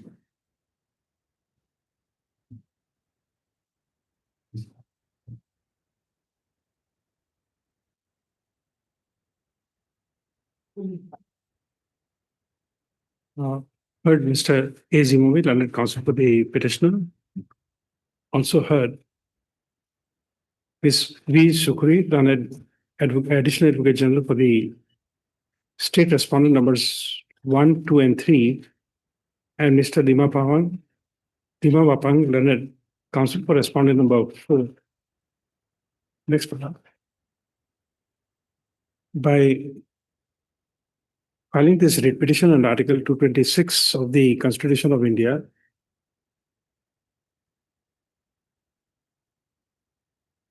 the petitioner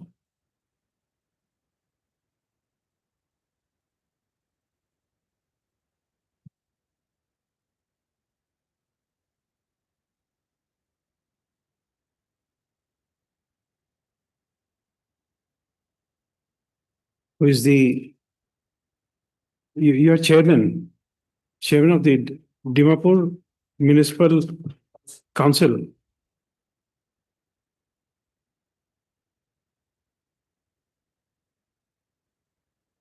Has received the letter number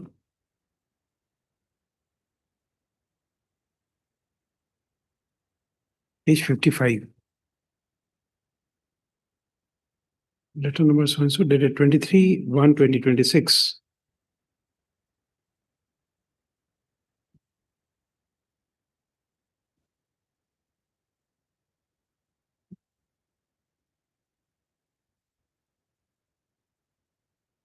By which certain directions were issued by the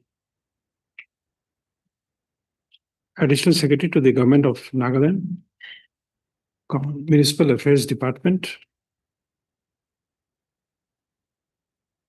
within bracket respondent number 2.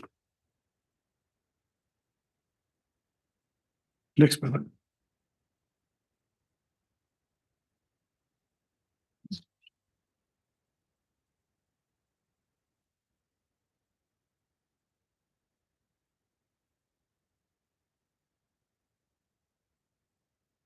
In brief, the case of the petitioner is that pursuant to elections held in the held for election of councillors in the Dimapur Municipal Council, the elected councillors took oath of office on 5/7/2024.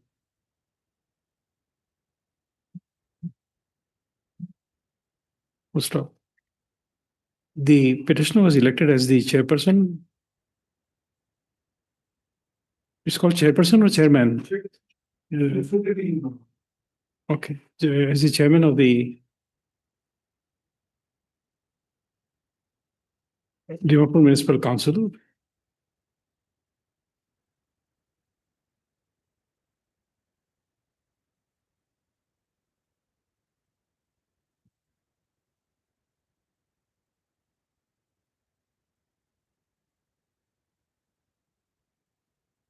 First one, in the absence of any rules, comma, the Municipal Affairs Department issued a general advisory for newly constituted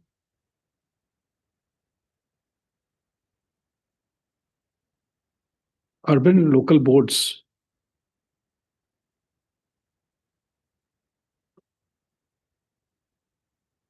wide memo dated memo number MA-15/2024/553 dated 26/7/2024,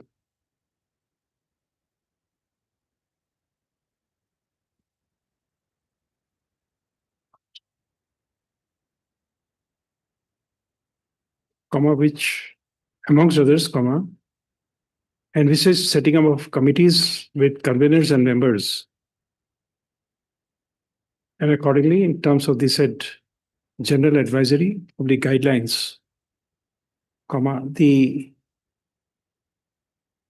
petitioner is the chairperson of the Dimapur Municipal Council, provide order dated 13/8/2024, constituted subcommittees. Wait, 7 subcommittees. No, 7, not 7. 11 subcommittees with conveners and members out of the elected members, elected councillors of the Dimapur Municipal Council. Full stop.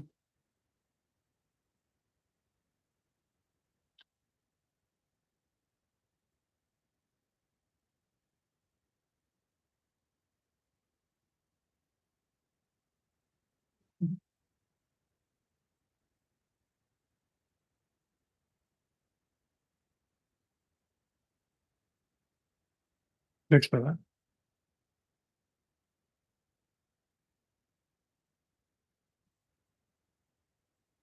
Thereafter, another meeting of the Dimapur Municipal Council was held on 15/12/2025 in the office chamber of the chairperson of the petitioner, chairperson of the Dimapur Municipal Council. And in the presence of few members, a few councillors present, comma, amongst others, comma, the petitioner informed that in the interest of the Dimapur Municipal Council and the general welfare of the office, comma, especially considering the dire financial health of the Dimapur Municipal Council, comma, a reshuffling of the subcommittees and in charges of the subcommittees would be undertaken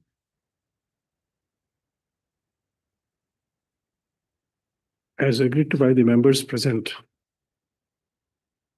Full stop. Consequently, by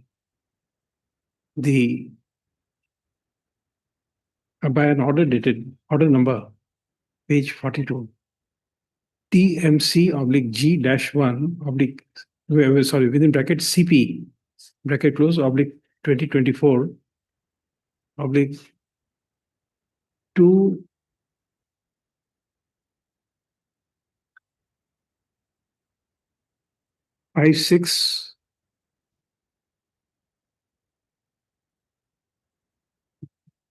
What is the number at page 42?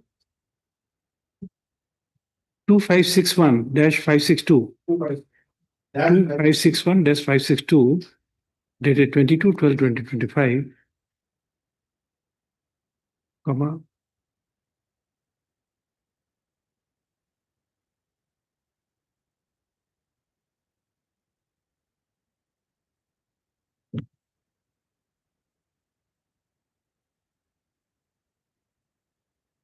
the in charge of the co-conveners, public members of various committees were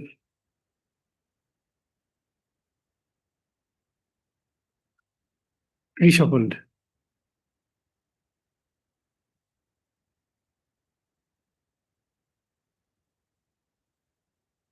Full stop.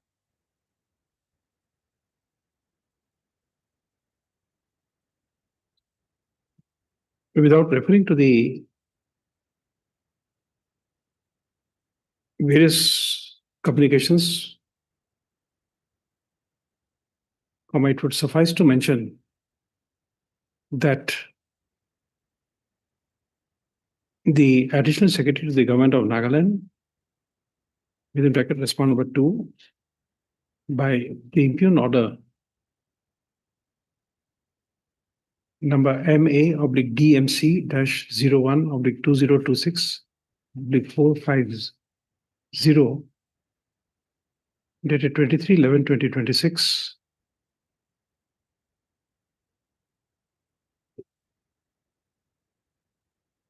observed to the effect that there were procedural lapses in issuance of order dated 22/12/2025 by the chairperson for not adhering to the provisions of Chapter Roman 5 of Conduct of Business of Nagaland Municipal Act, 2023, semicolon. Number 2, that the order was also issued without observing the procedure as laid down under Section 77 within bracket 2 small a of the Nagaland Municipal Act, 2023. Stop. Accordingly, in exercise of power under Section 81 of the Nagaland Municipal Act, 2023, following directives were issued. Page 55, serial number 1 to 5. Next one. The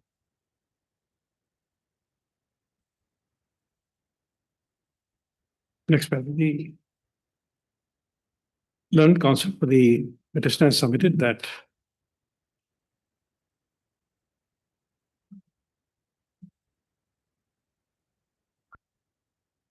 pursuant to the general advisory of the guidelines dated 26/7/2024,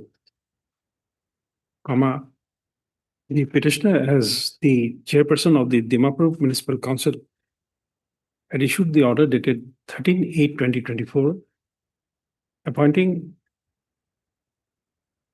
constituting subcommittees and appointing members and in charge.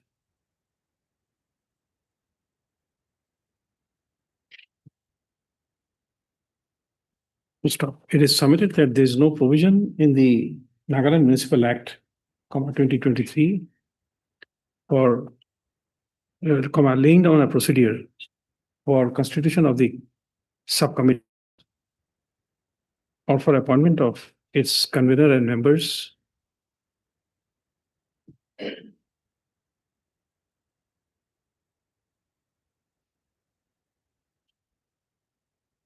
To stop. Therefore, the reconstitution of the members in the various committees by the petitioner cannot be held to be unlawful.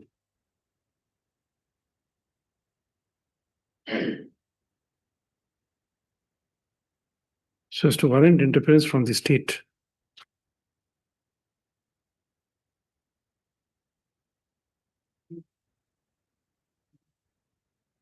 To stop. By referring to the provisions of Article 243Q, to Article 243R, Article 243W, and the 12th schedule to the Constitution of India, it is stated that it is only in respect of the entries made in Schedule 12 to the Constitution of India, that the state government can issue guidelines for which power is vested with the state government under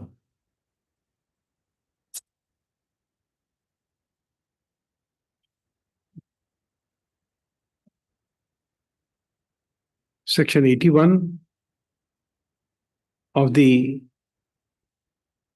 Nagaland Municipal Act, 2023, and as the municipal council is a local self-government, the state cannot interfere with the constitution of the members or convener of the committees, which is an internal affair of the municipal council.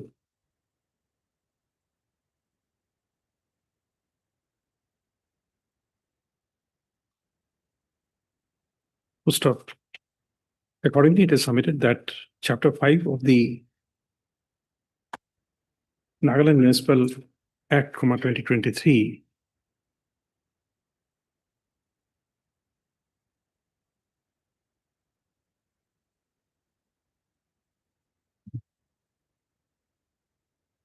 consisting of Section 60, capital A, TO2, Section 60, capital M, relate to the conduct of business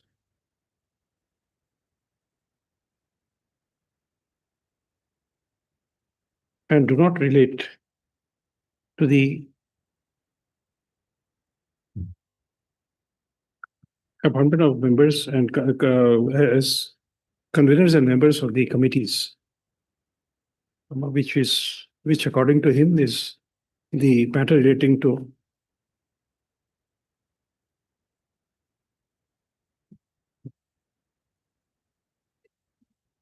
management dispensation. Correct? Management dispensation. You use the word dispensation, it's management. Huh? Rule? Ruling in dispensation. Okay, ruling. RULING. Ruling dispensation. Dispensation.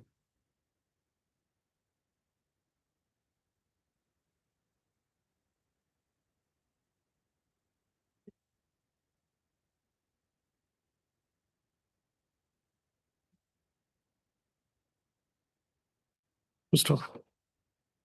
Accordingly, comment is also submitted that the state did not have the power to interfere with the appointment of conveners and members, co-convener and members of the various committees of the Dimapur Municipal Council.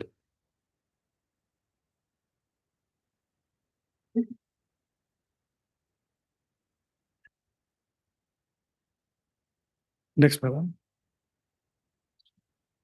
It may be stated that references when a submissions was made by the Land Council for the petitioner relating to the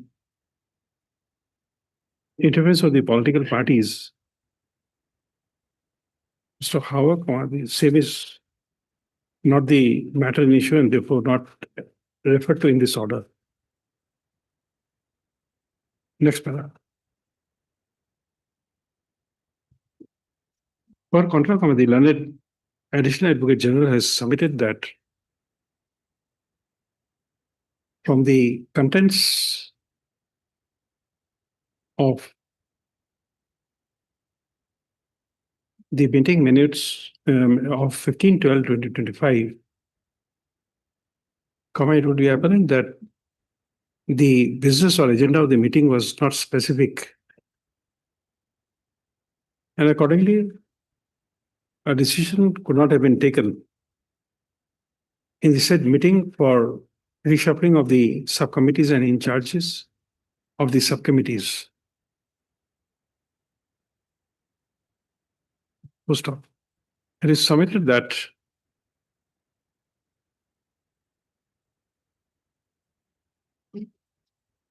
the government had issued the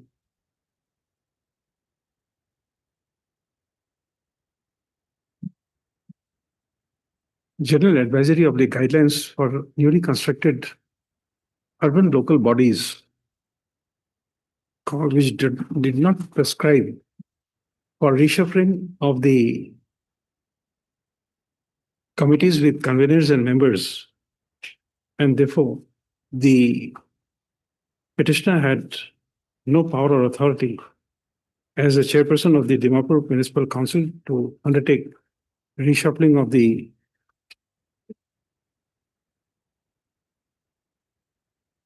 conveners and members of the committees.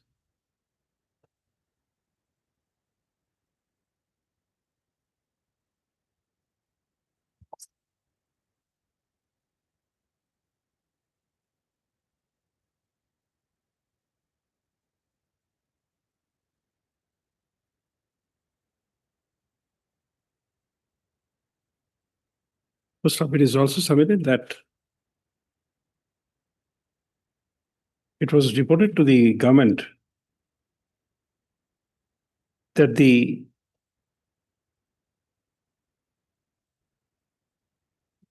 instance of the petitioner, money was borrowed for payment of salary to the staff and workers of the Dimapur Municipal Corporation, which was not in accordance with law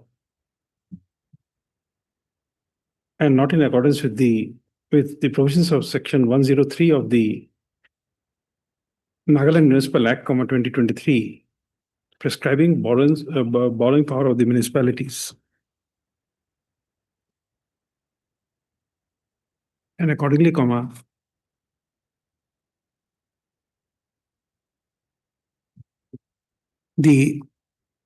it is submitted that the action of the state was fully justified in issuing the impugned order dated 23/1/2026.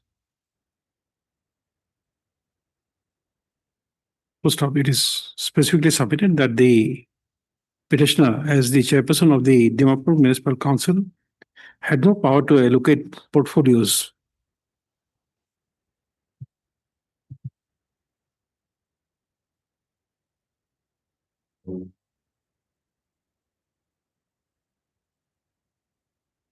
Mr. Khori, you referred to Section 7 of the municipal authority. What did you want to convey?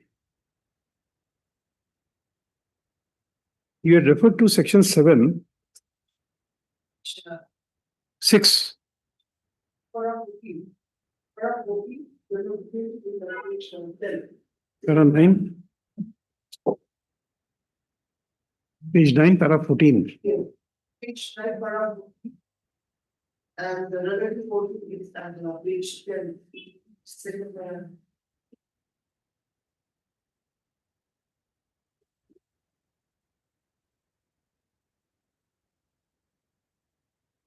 In this regard, by referring to the provision of Section 7 of the Nagaland Municipal Act, 2023, defining inverted commas, municipal authority, inverted commas, it is submitted that it is misconceived notion of the petitioner that under the said 2023 Act, the chairman has the absolute power to allocate portfolios or to appoint members or in charge of the subcommittees, and that he had the exclusive domain to reshuffle the portfolios. In this regard, it is submitted that Section 7 of the said Act clearly defines that the municipal authorities, for the purpose of giving effect to the provisions of the Act, consists of number 1, the municipal council, number 2, the chairperson, number 3, the deputy chairperson, and number 4, the chief executive officer. Accordingly, it is submitted that the chairperson alone has no power to allocate portfolios or to reshuffle members and in charge of the committees, subcommittees.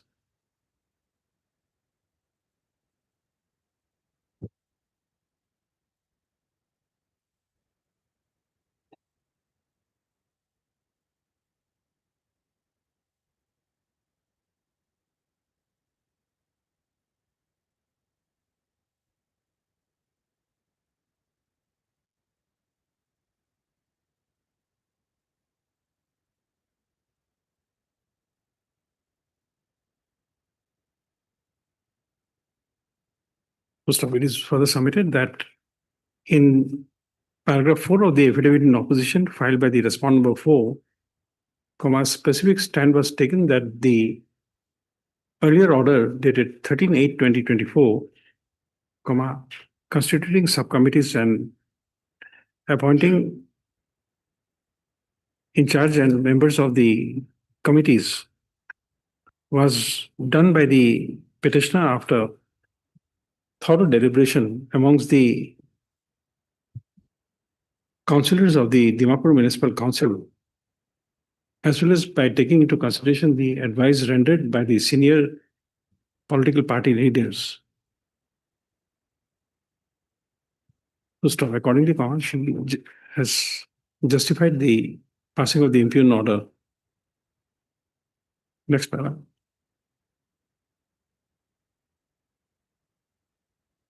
The learned counsel for respondent number 4, in support of the impugned order,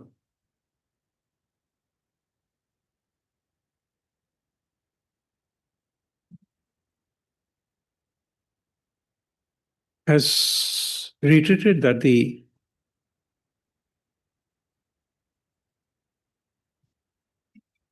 has submitted that the impugned order dated 22/12/2025 was passed by the petitioner in his whims and fancies without the consent and consultation of the concerned political party or the deputy chairman or other concerned councillors.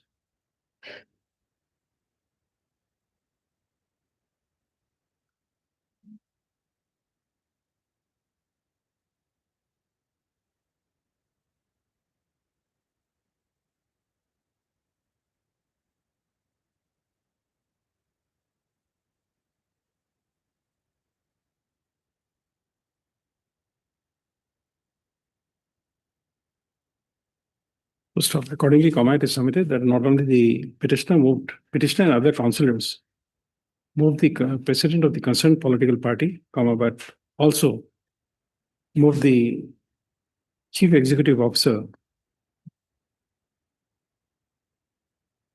of the Dimapur Municipal Council, as well as the commissioner secretary to the government of Nagaland,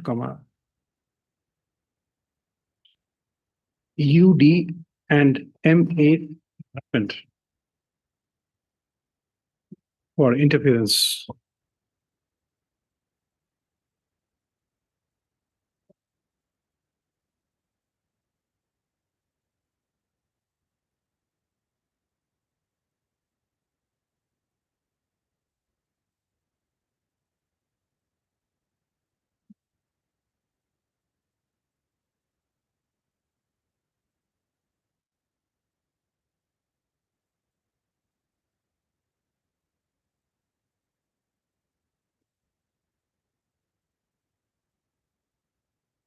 Accordingly, it is submitted that the impugned order was totally justified and no interference is warranted in respect of the said impugned order. Have I missed out anything in your submissions? Additional question also, Ms. Dimapang, we missed out anything in the submissions? Okay. You have recorded your submissions. I'll pass orders in the chambers. I'm recording the order. Heard Swenson. The arguments are concluded. Judgment reserved. We'll get it by tomorrow evening.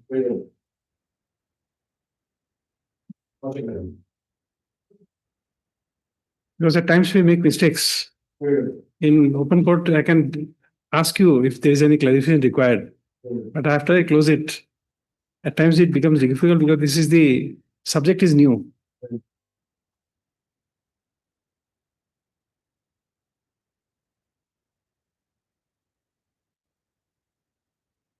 Chamber. Huh? CAV.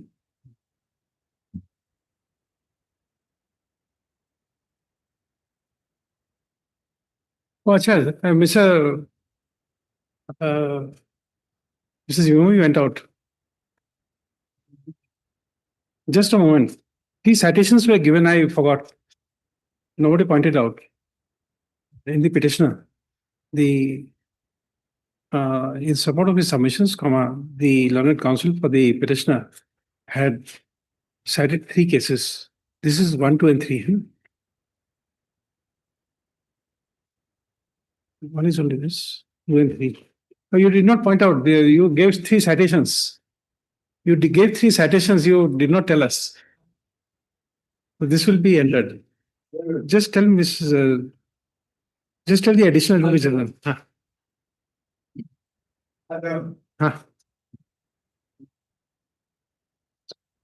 For admission, item number 15. Yes. No,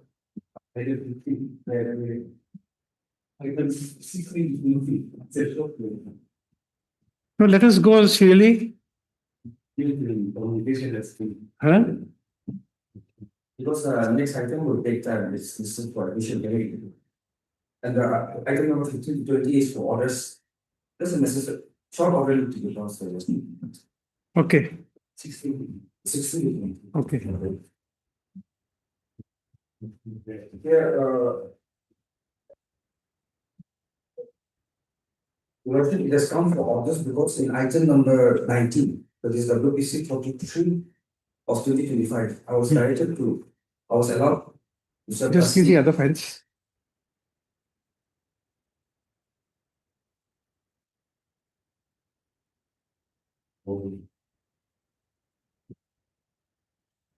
I was allowed to serve notice through the state, and accordingly I served and I filed my compliance affidavit.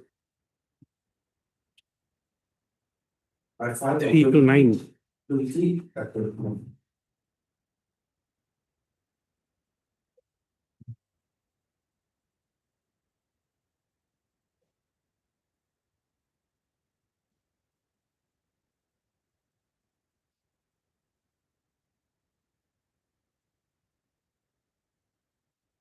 Now the letters, notice is completed.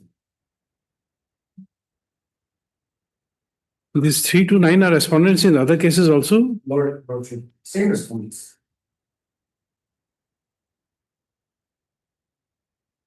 In this record of WPC 43,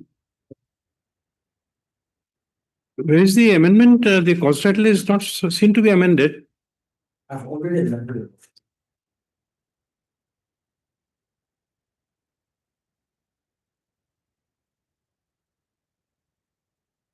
I filed on 20 January.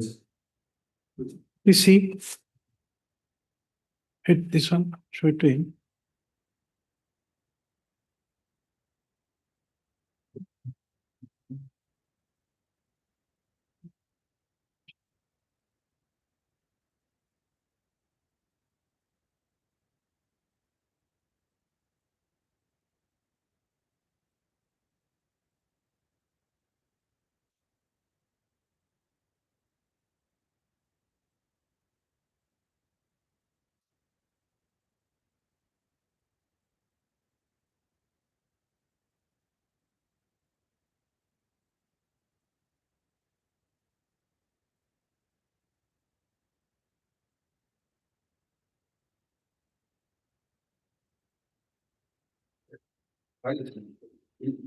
Maybe you see, we are not questioning you, but if it is to be amended, it has to come on record because before I accept the service, the cost title must be amended. In all other, it's already reflected in this there. No, I don't know. You said about 43, so I saw only 43. I did not open the other files. File will be in January though. You don't know, even in this case, the amended cost title is not here.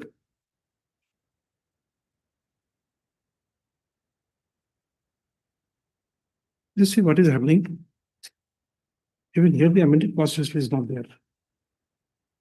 Not it's here though.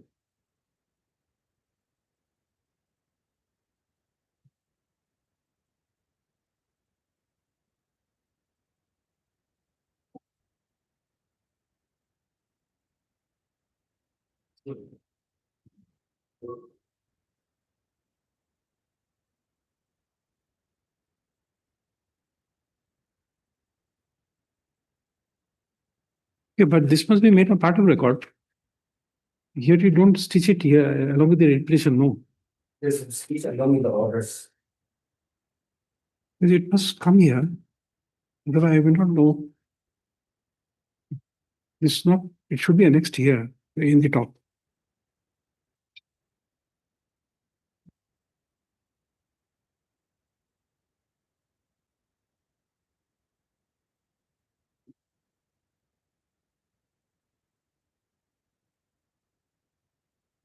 Okay, after the quotas, I'll speak to the registry.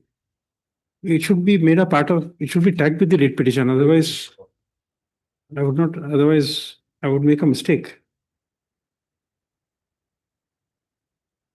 I found my compliance affidavit, but the affidavit Just a moment. 20/04.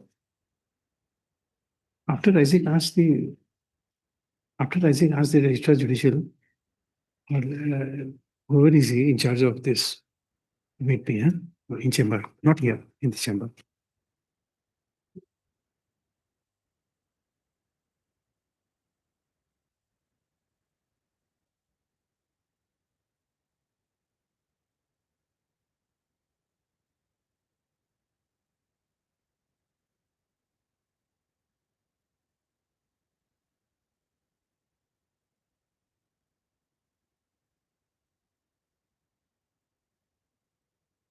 Here, I'm not sure. Just a moment.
How can your writ petition be maintainable?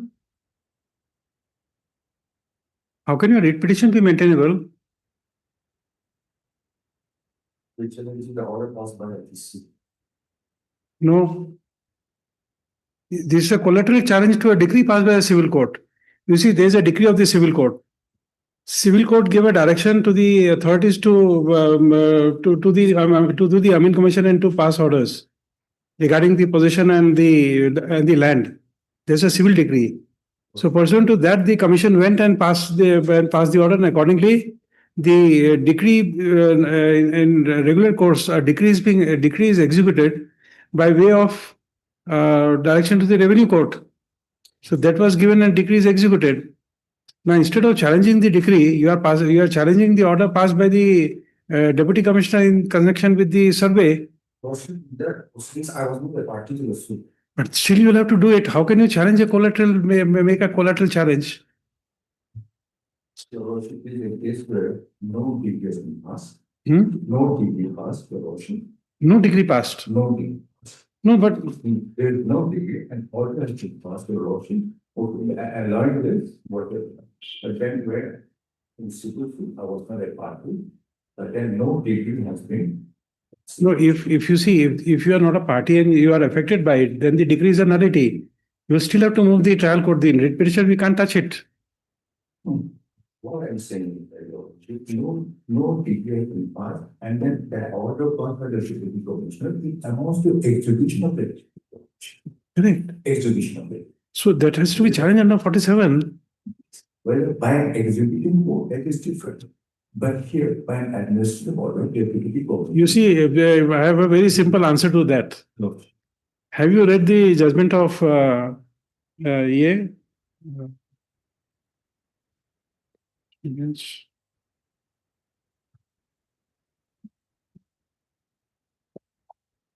Just Then Your Lordship, the background will take an hour. no. I'll just tell you because this something interesting. I don't know why I'm forgetting that case.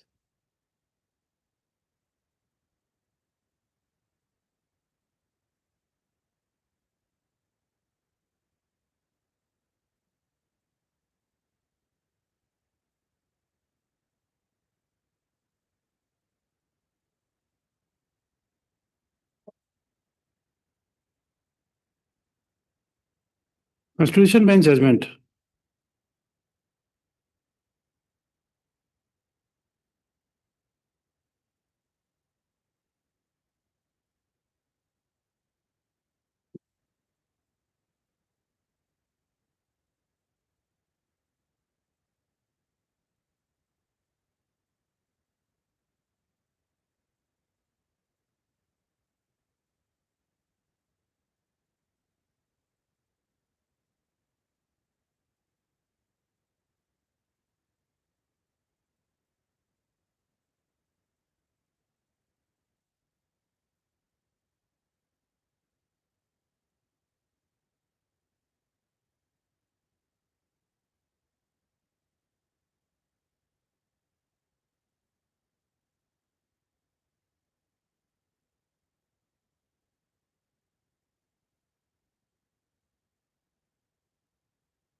Mr. Fundamental principle, I am not getting it right now. They cannot be a writ against any court. It's a constitution bench judgments followed by several special bench judgment. At least Noting that Thursday, this ported out the Roshi report. There's not Thursday, make it Wednesday. is it Ujambai case? Ujambai case? No, no. Not Ujambai. I'm just forgetting. It's Or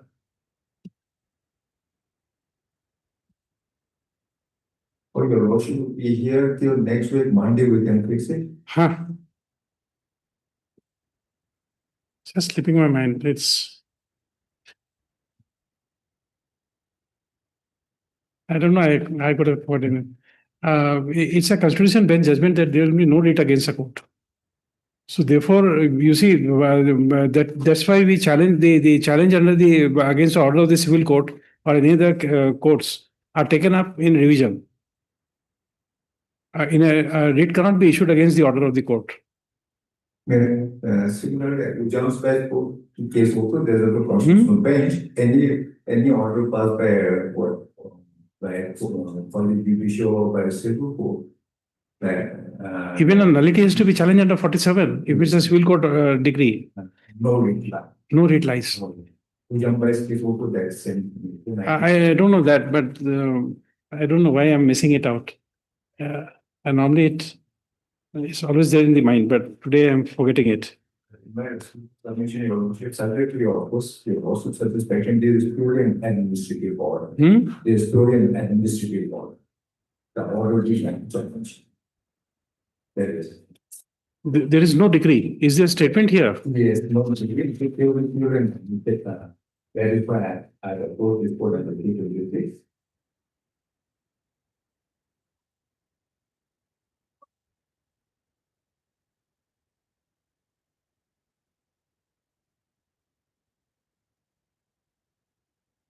But here is a statement made that there's a declaratory decree passed in paragraph F.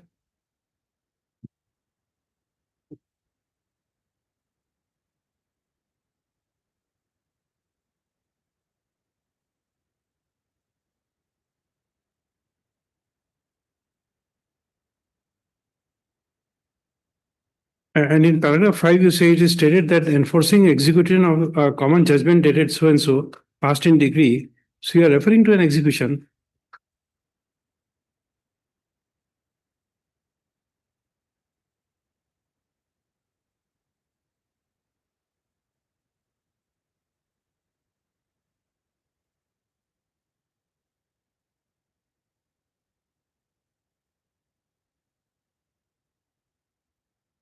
Don't worry, we'll give you time. Monday we will take it up, but we just so that you are prepared for that.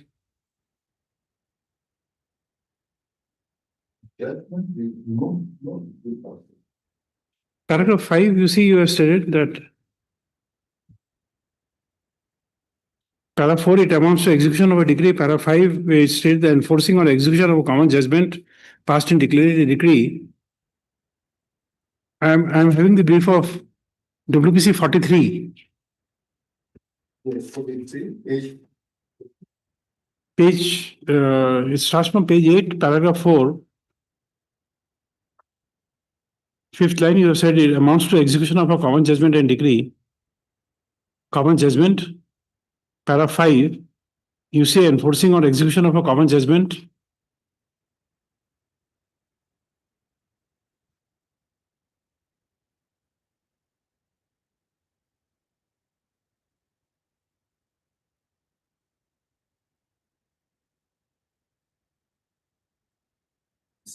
that is our statement. No decree, but the judgment order based on the judgment order.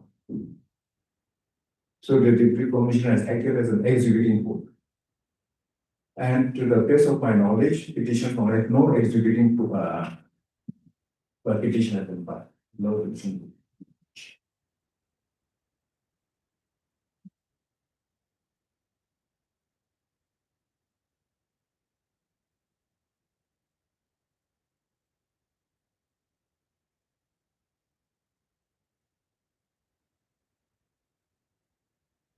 till date, no degree has been passed and no execution to a petition has been filed.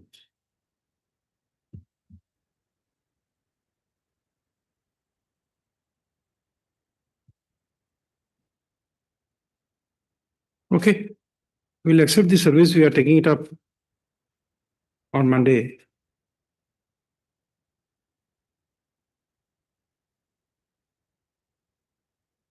We'll take it up on Tuesday. No. Okay.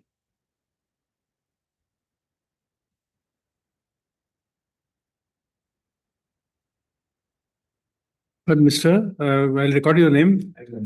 Mr. I. Javed, non-counsel for the petitioner, and LD Sankam. Mr. LD LD Sankam. Sanctum, LD Sanctum, learned counsel for respond number. One. Achha, government advocate for respond numbers 1 and 2.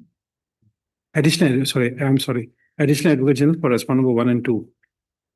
Next para.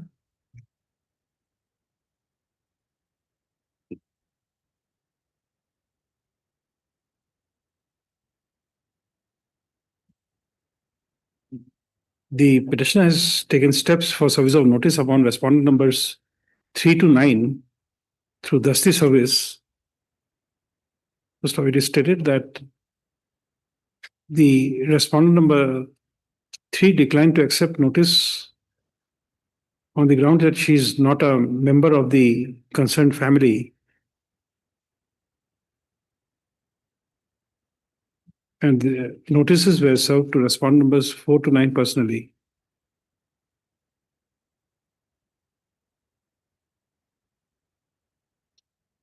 Full stop.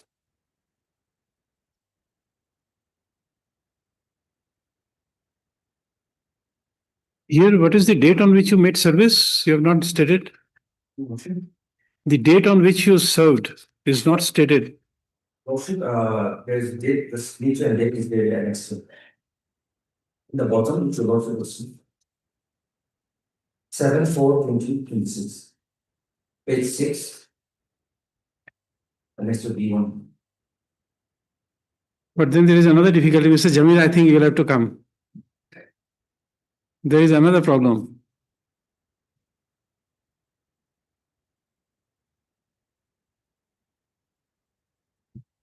It's not that you will not be able to answer, but it calls for a serious response. So therefore, you see, interesting thing. Any page regarding notice, any page, you can take up page 8 or 9 of WPC 43. This is the notice. Yeah. Correct. This notice was issued on 23/3/2026. Yes. As per the statement made in this page 8, service should be, you should appear within 7 days of service. Within 7 days. Within 7 days. But the date of appearance is not given. 7th.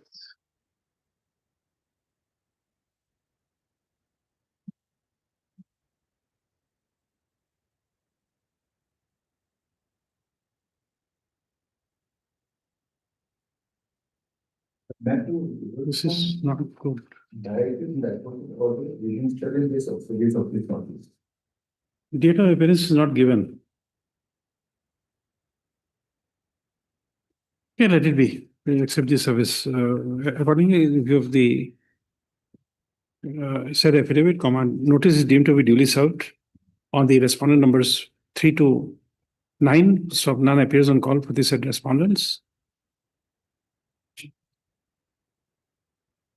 Next para.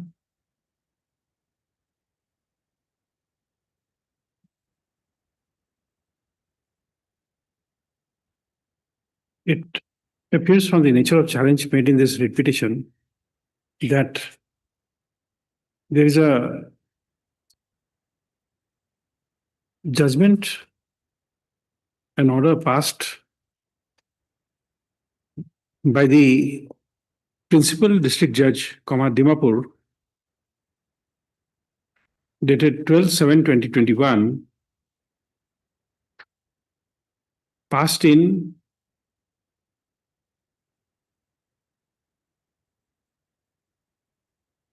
declaratory suit number 6 and 7 of 2025. First of as It doesn't appeal. hmm? The principal there is an appeal FA1 and 202G. Anything out of the jurisdiction? Okay, where is the appeal number? 1 and 2 of 2014. Okay, appeal number 1 and 2 of 2014 arising out of judgment and order passed in declaratory suit number 6 and 7 of 2025. 2005. Also 2005, right? 2005.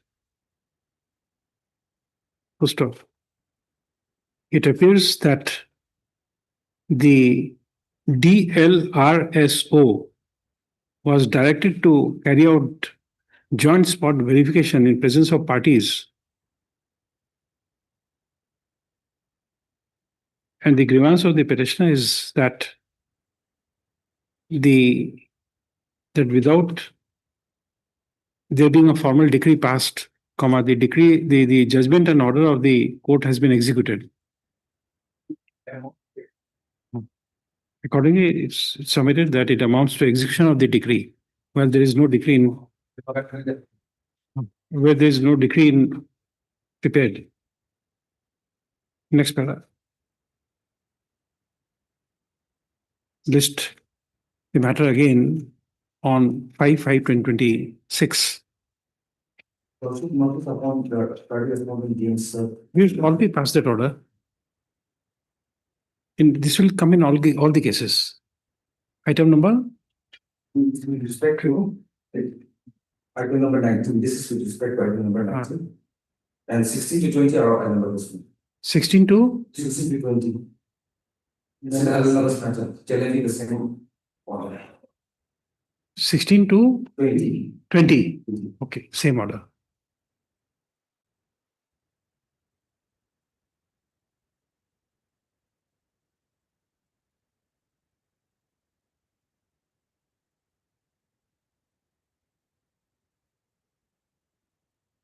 Yes. So this matter relates to recruitment to the post of secretary in the Nagaland Legislative Assembly. At the time of motion, the parties have arrived to a consensus that instead of considering the interim prayer, it will be better to dispose of this petition in one court. So accordingly, this honorable court has allowed the parties to exchange affidavit, and affidavits have also been exchanged. So it has come up for admission hearing. Considering the time between Lordship, if Lordship permits, Lordship may take it up tomorrow as first item as contract, so that tomorrow itself we can finish it. As far as possible, I will try to be brief. And little more than an hour I can take. And my learned friends, Mr. Takamasa and J.B. Tagir, hopefully they will make an endeavor to complete tomorrow itself. Okay, we waited for all day, so it is a quiz mark of part actually. We first are tomorrow. In the morning, in the studies, motion for well, we came for this case only, so they will not till now. We waited patiently, so give us our quiz mark. You'll do it tomorrow. Okay. All of you. Ordered from. No, we are not keeping parted, but let it come tomorrow. That is the guest problem we are praying for. No, you make a mention tomorrow, we'll take it up. We'll take it up. Lordship, by now, this may have been already published, so let it be in the supplementary list, and tomorrow morning we'll make a mention of it. Your Lordship. Okay.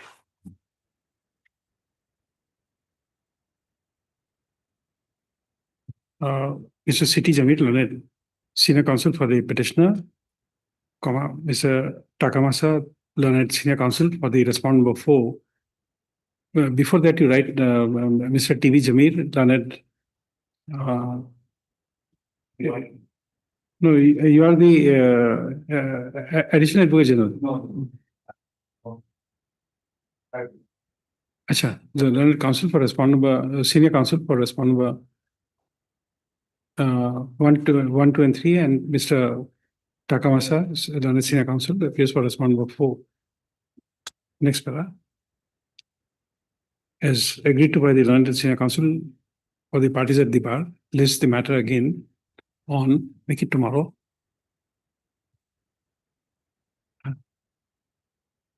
20. If it is not listed in the regular list, we will pay the supplementary list. It'll come. So that we can make It'll a come. decision. It'll come. Okay.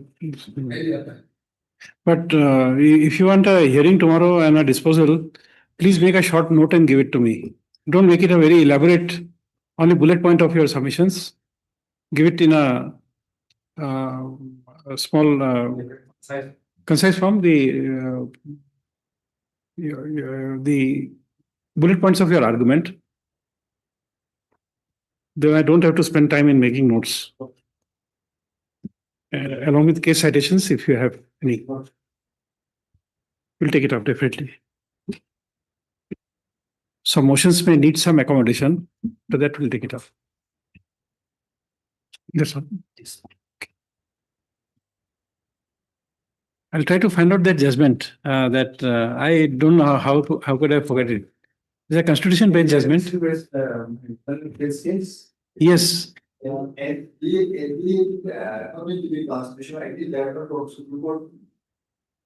No, but you must prepare it because that's the.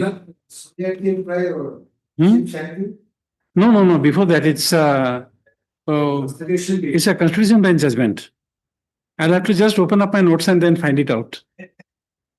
But you can definitely come in my chamber. I'll find it out right now. I have my notes for that.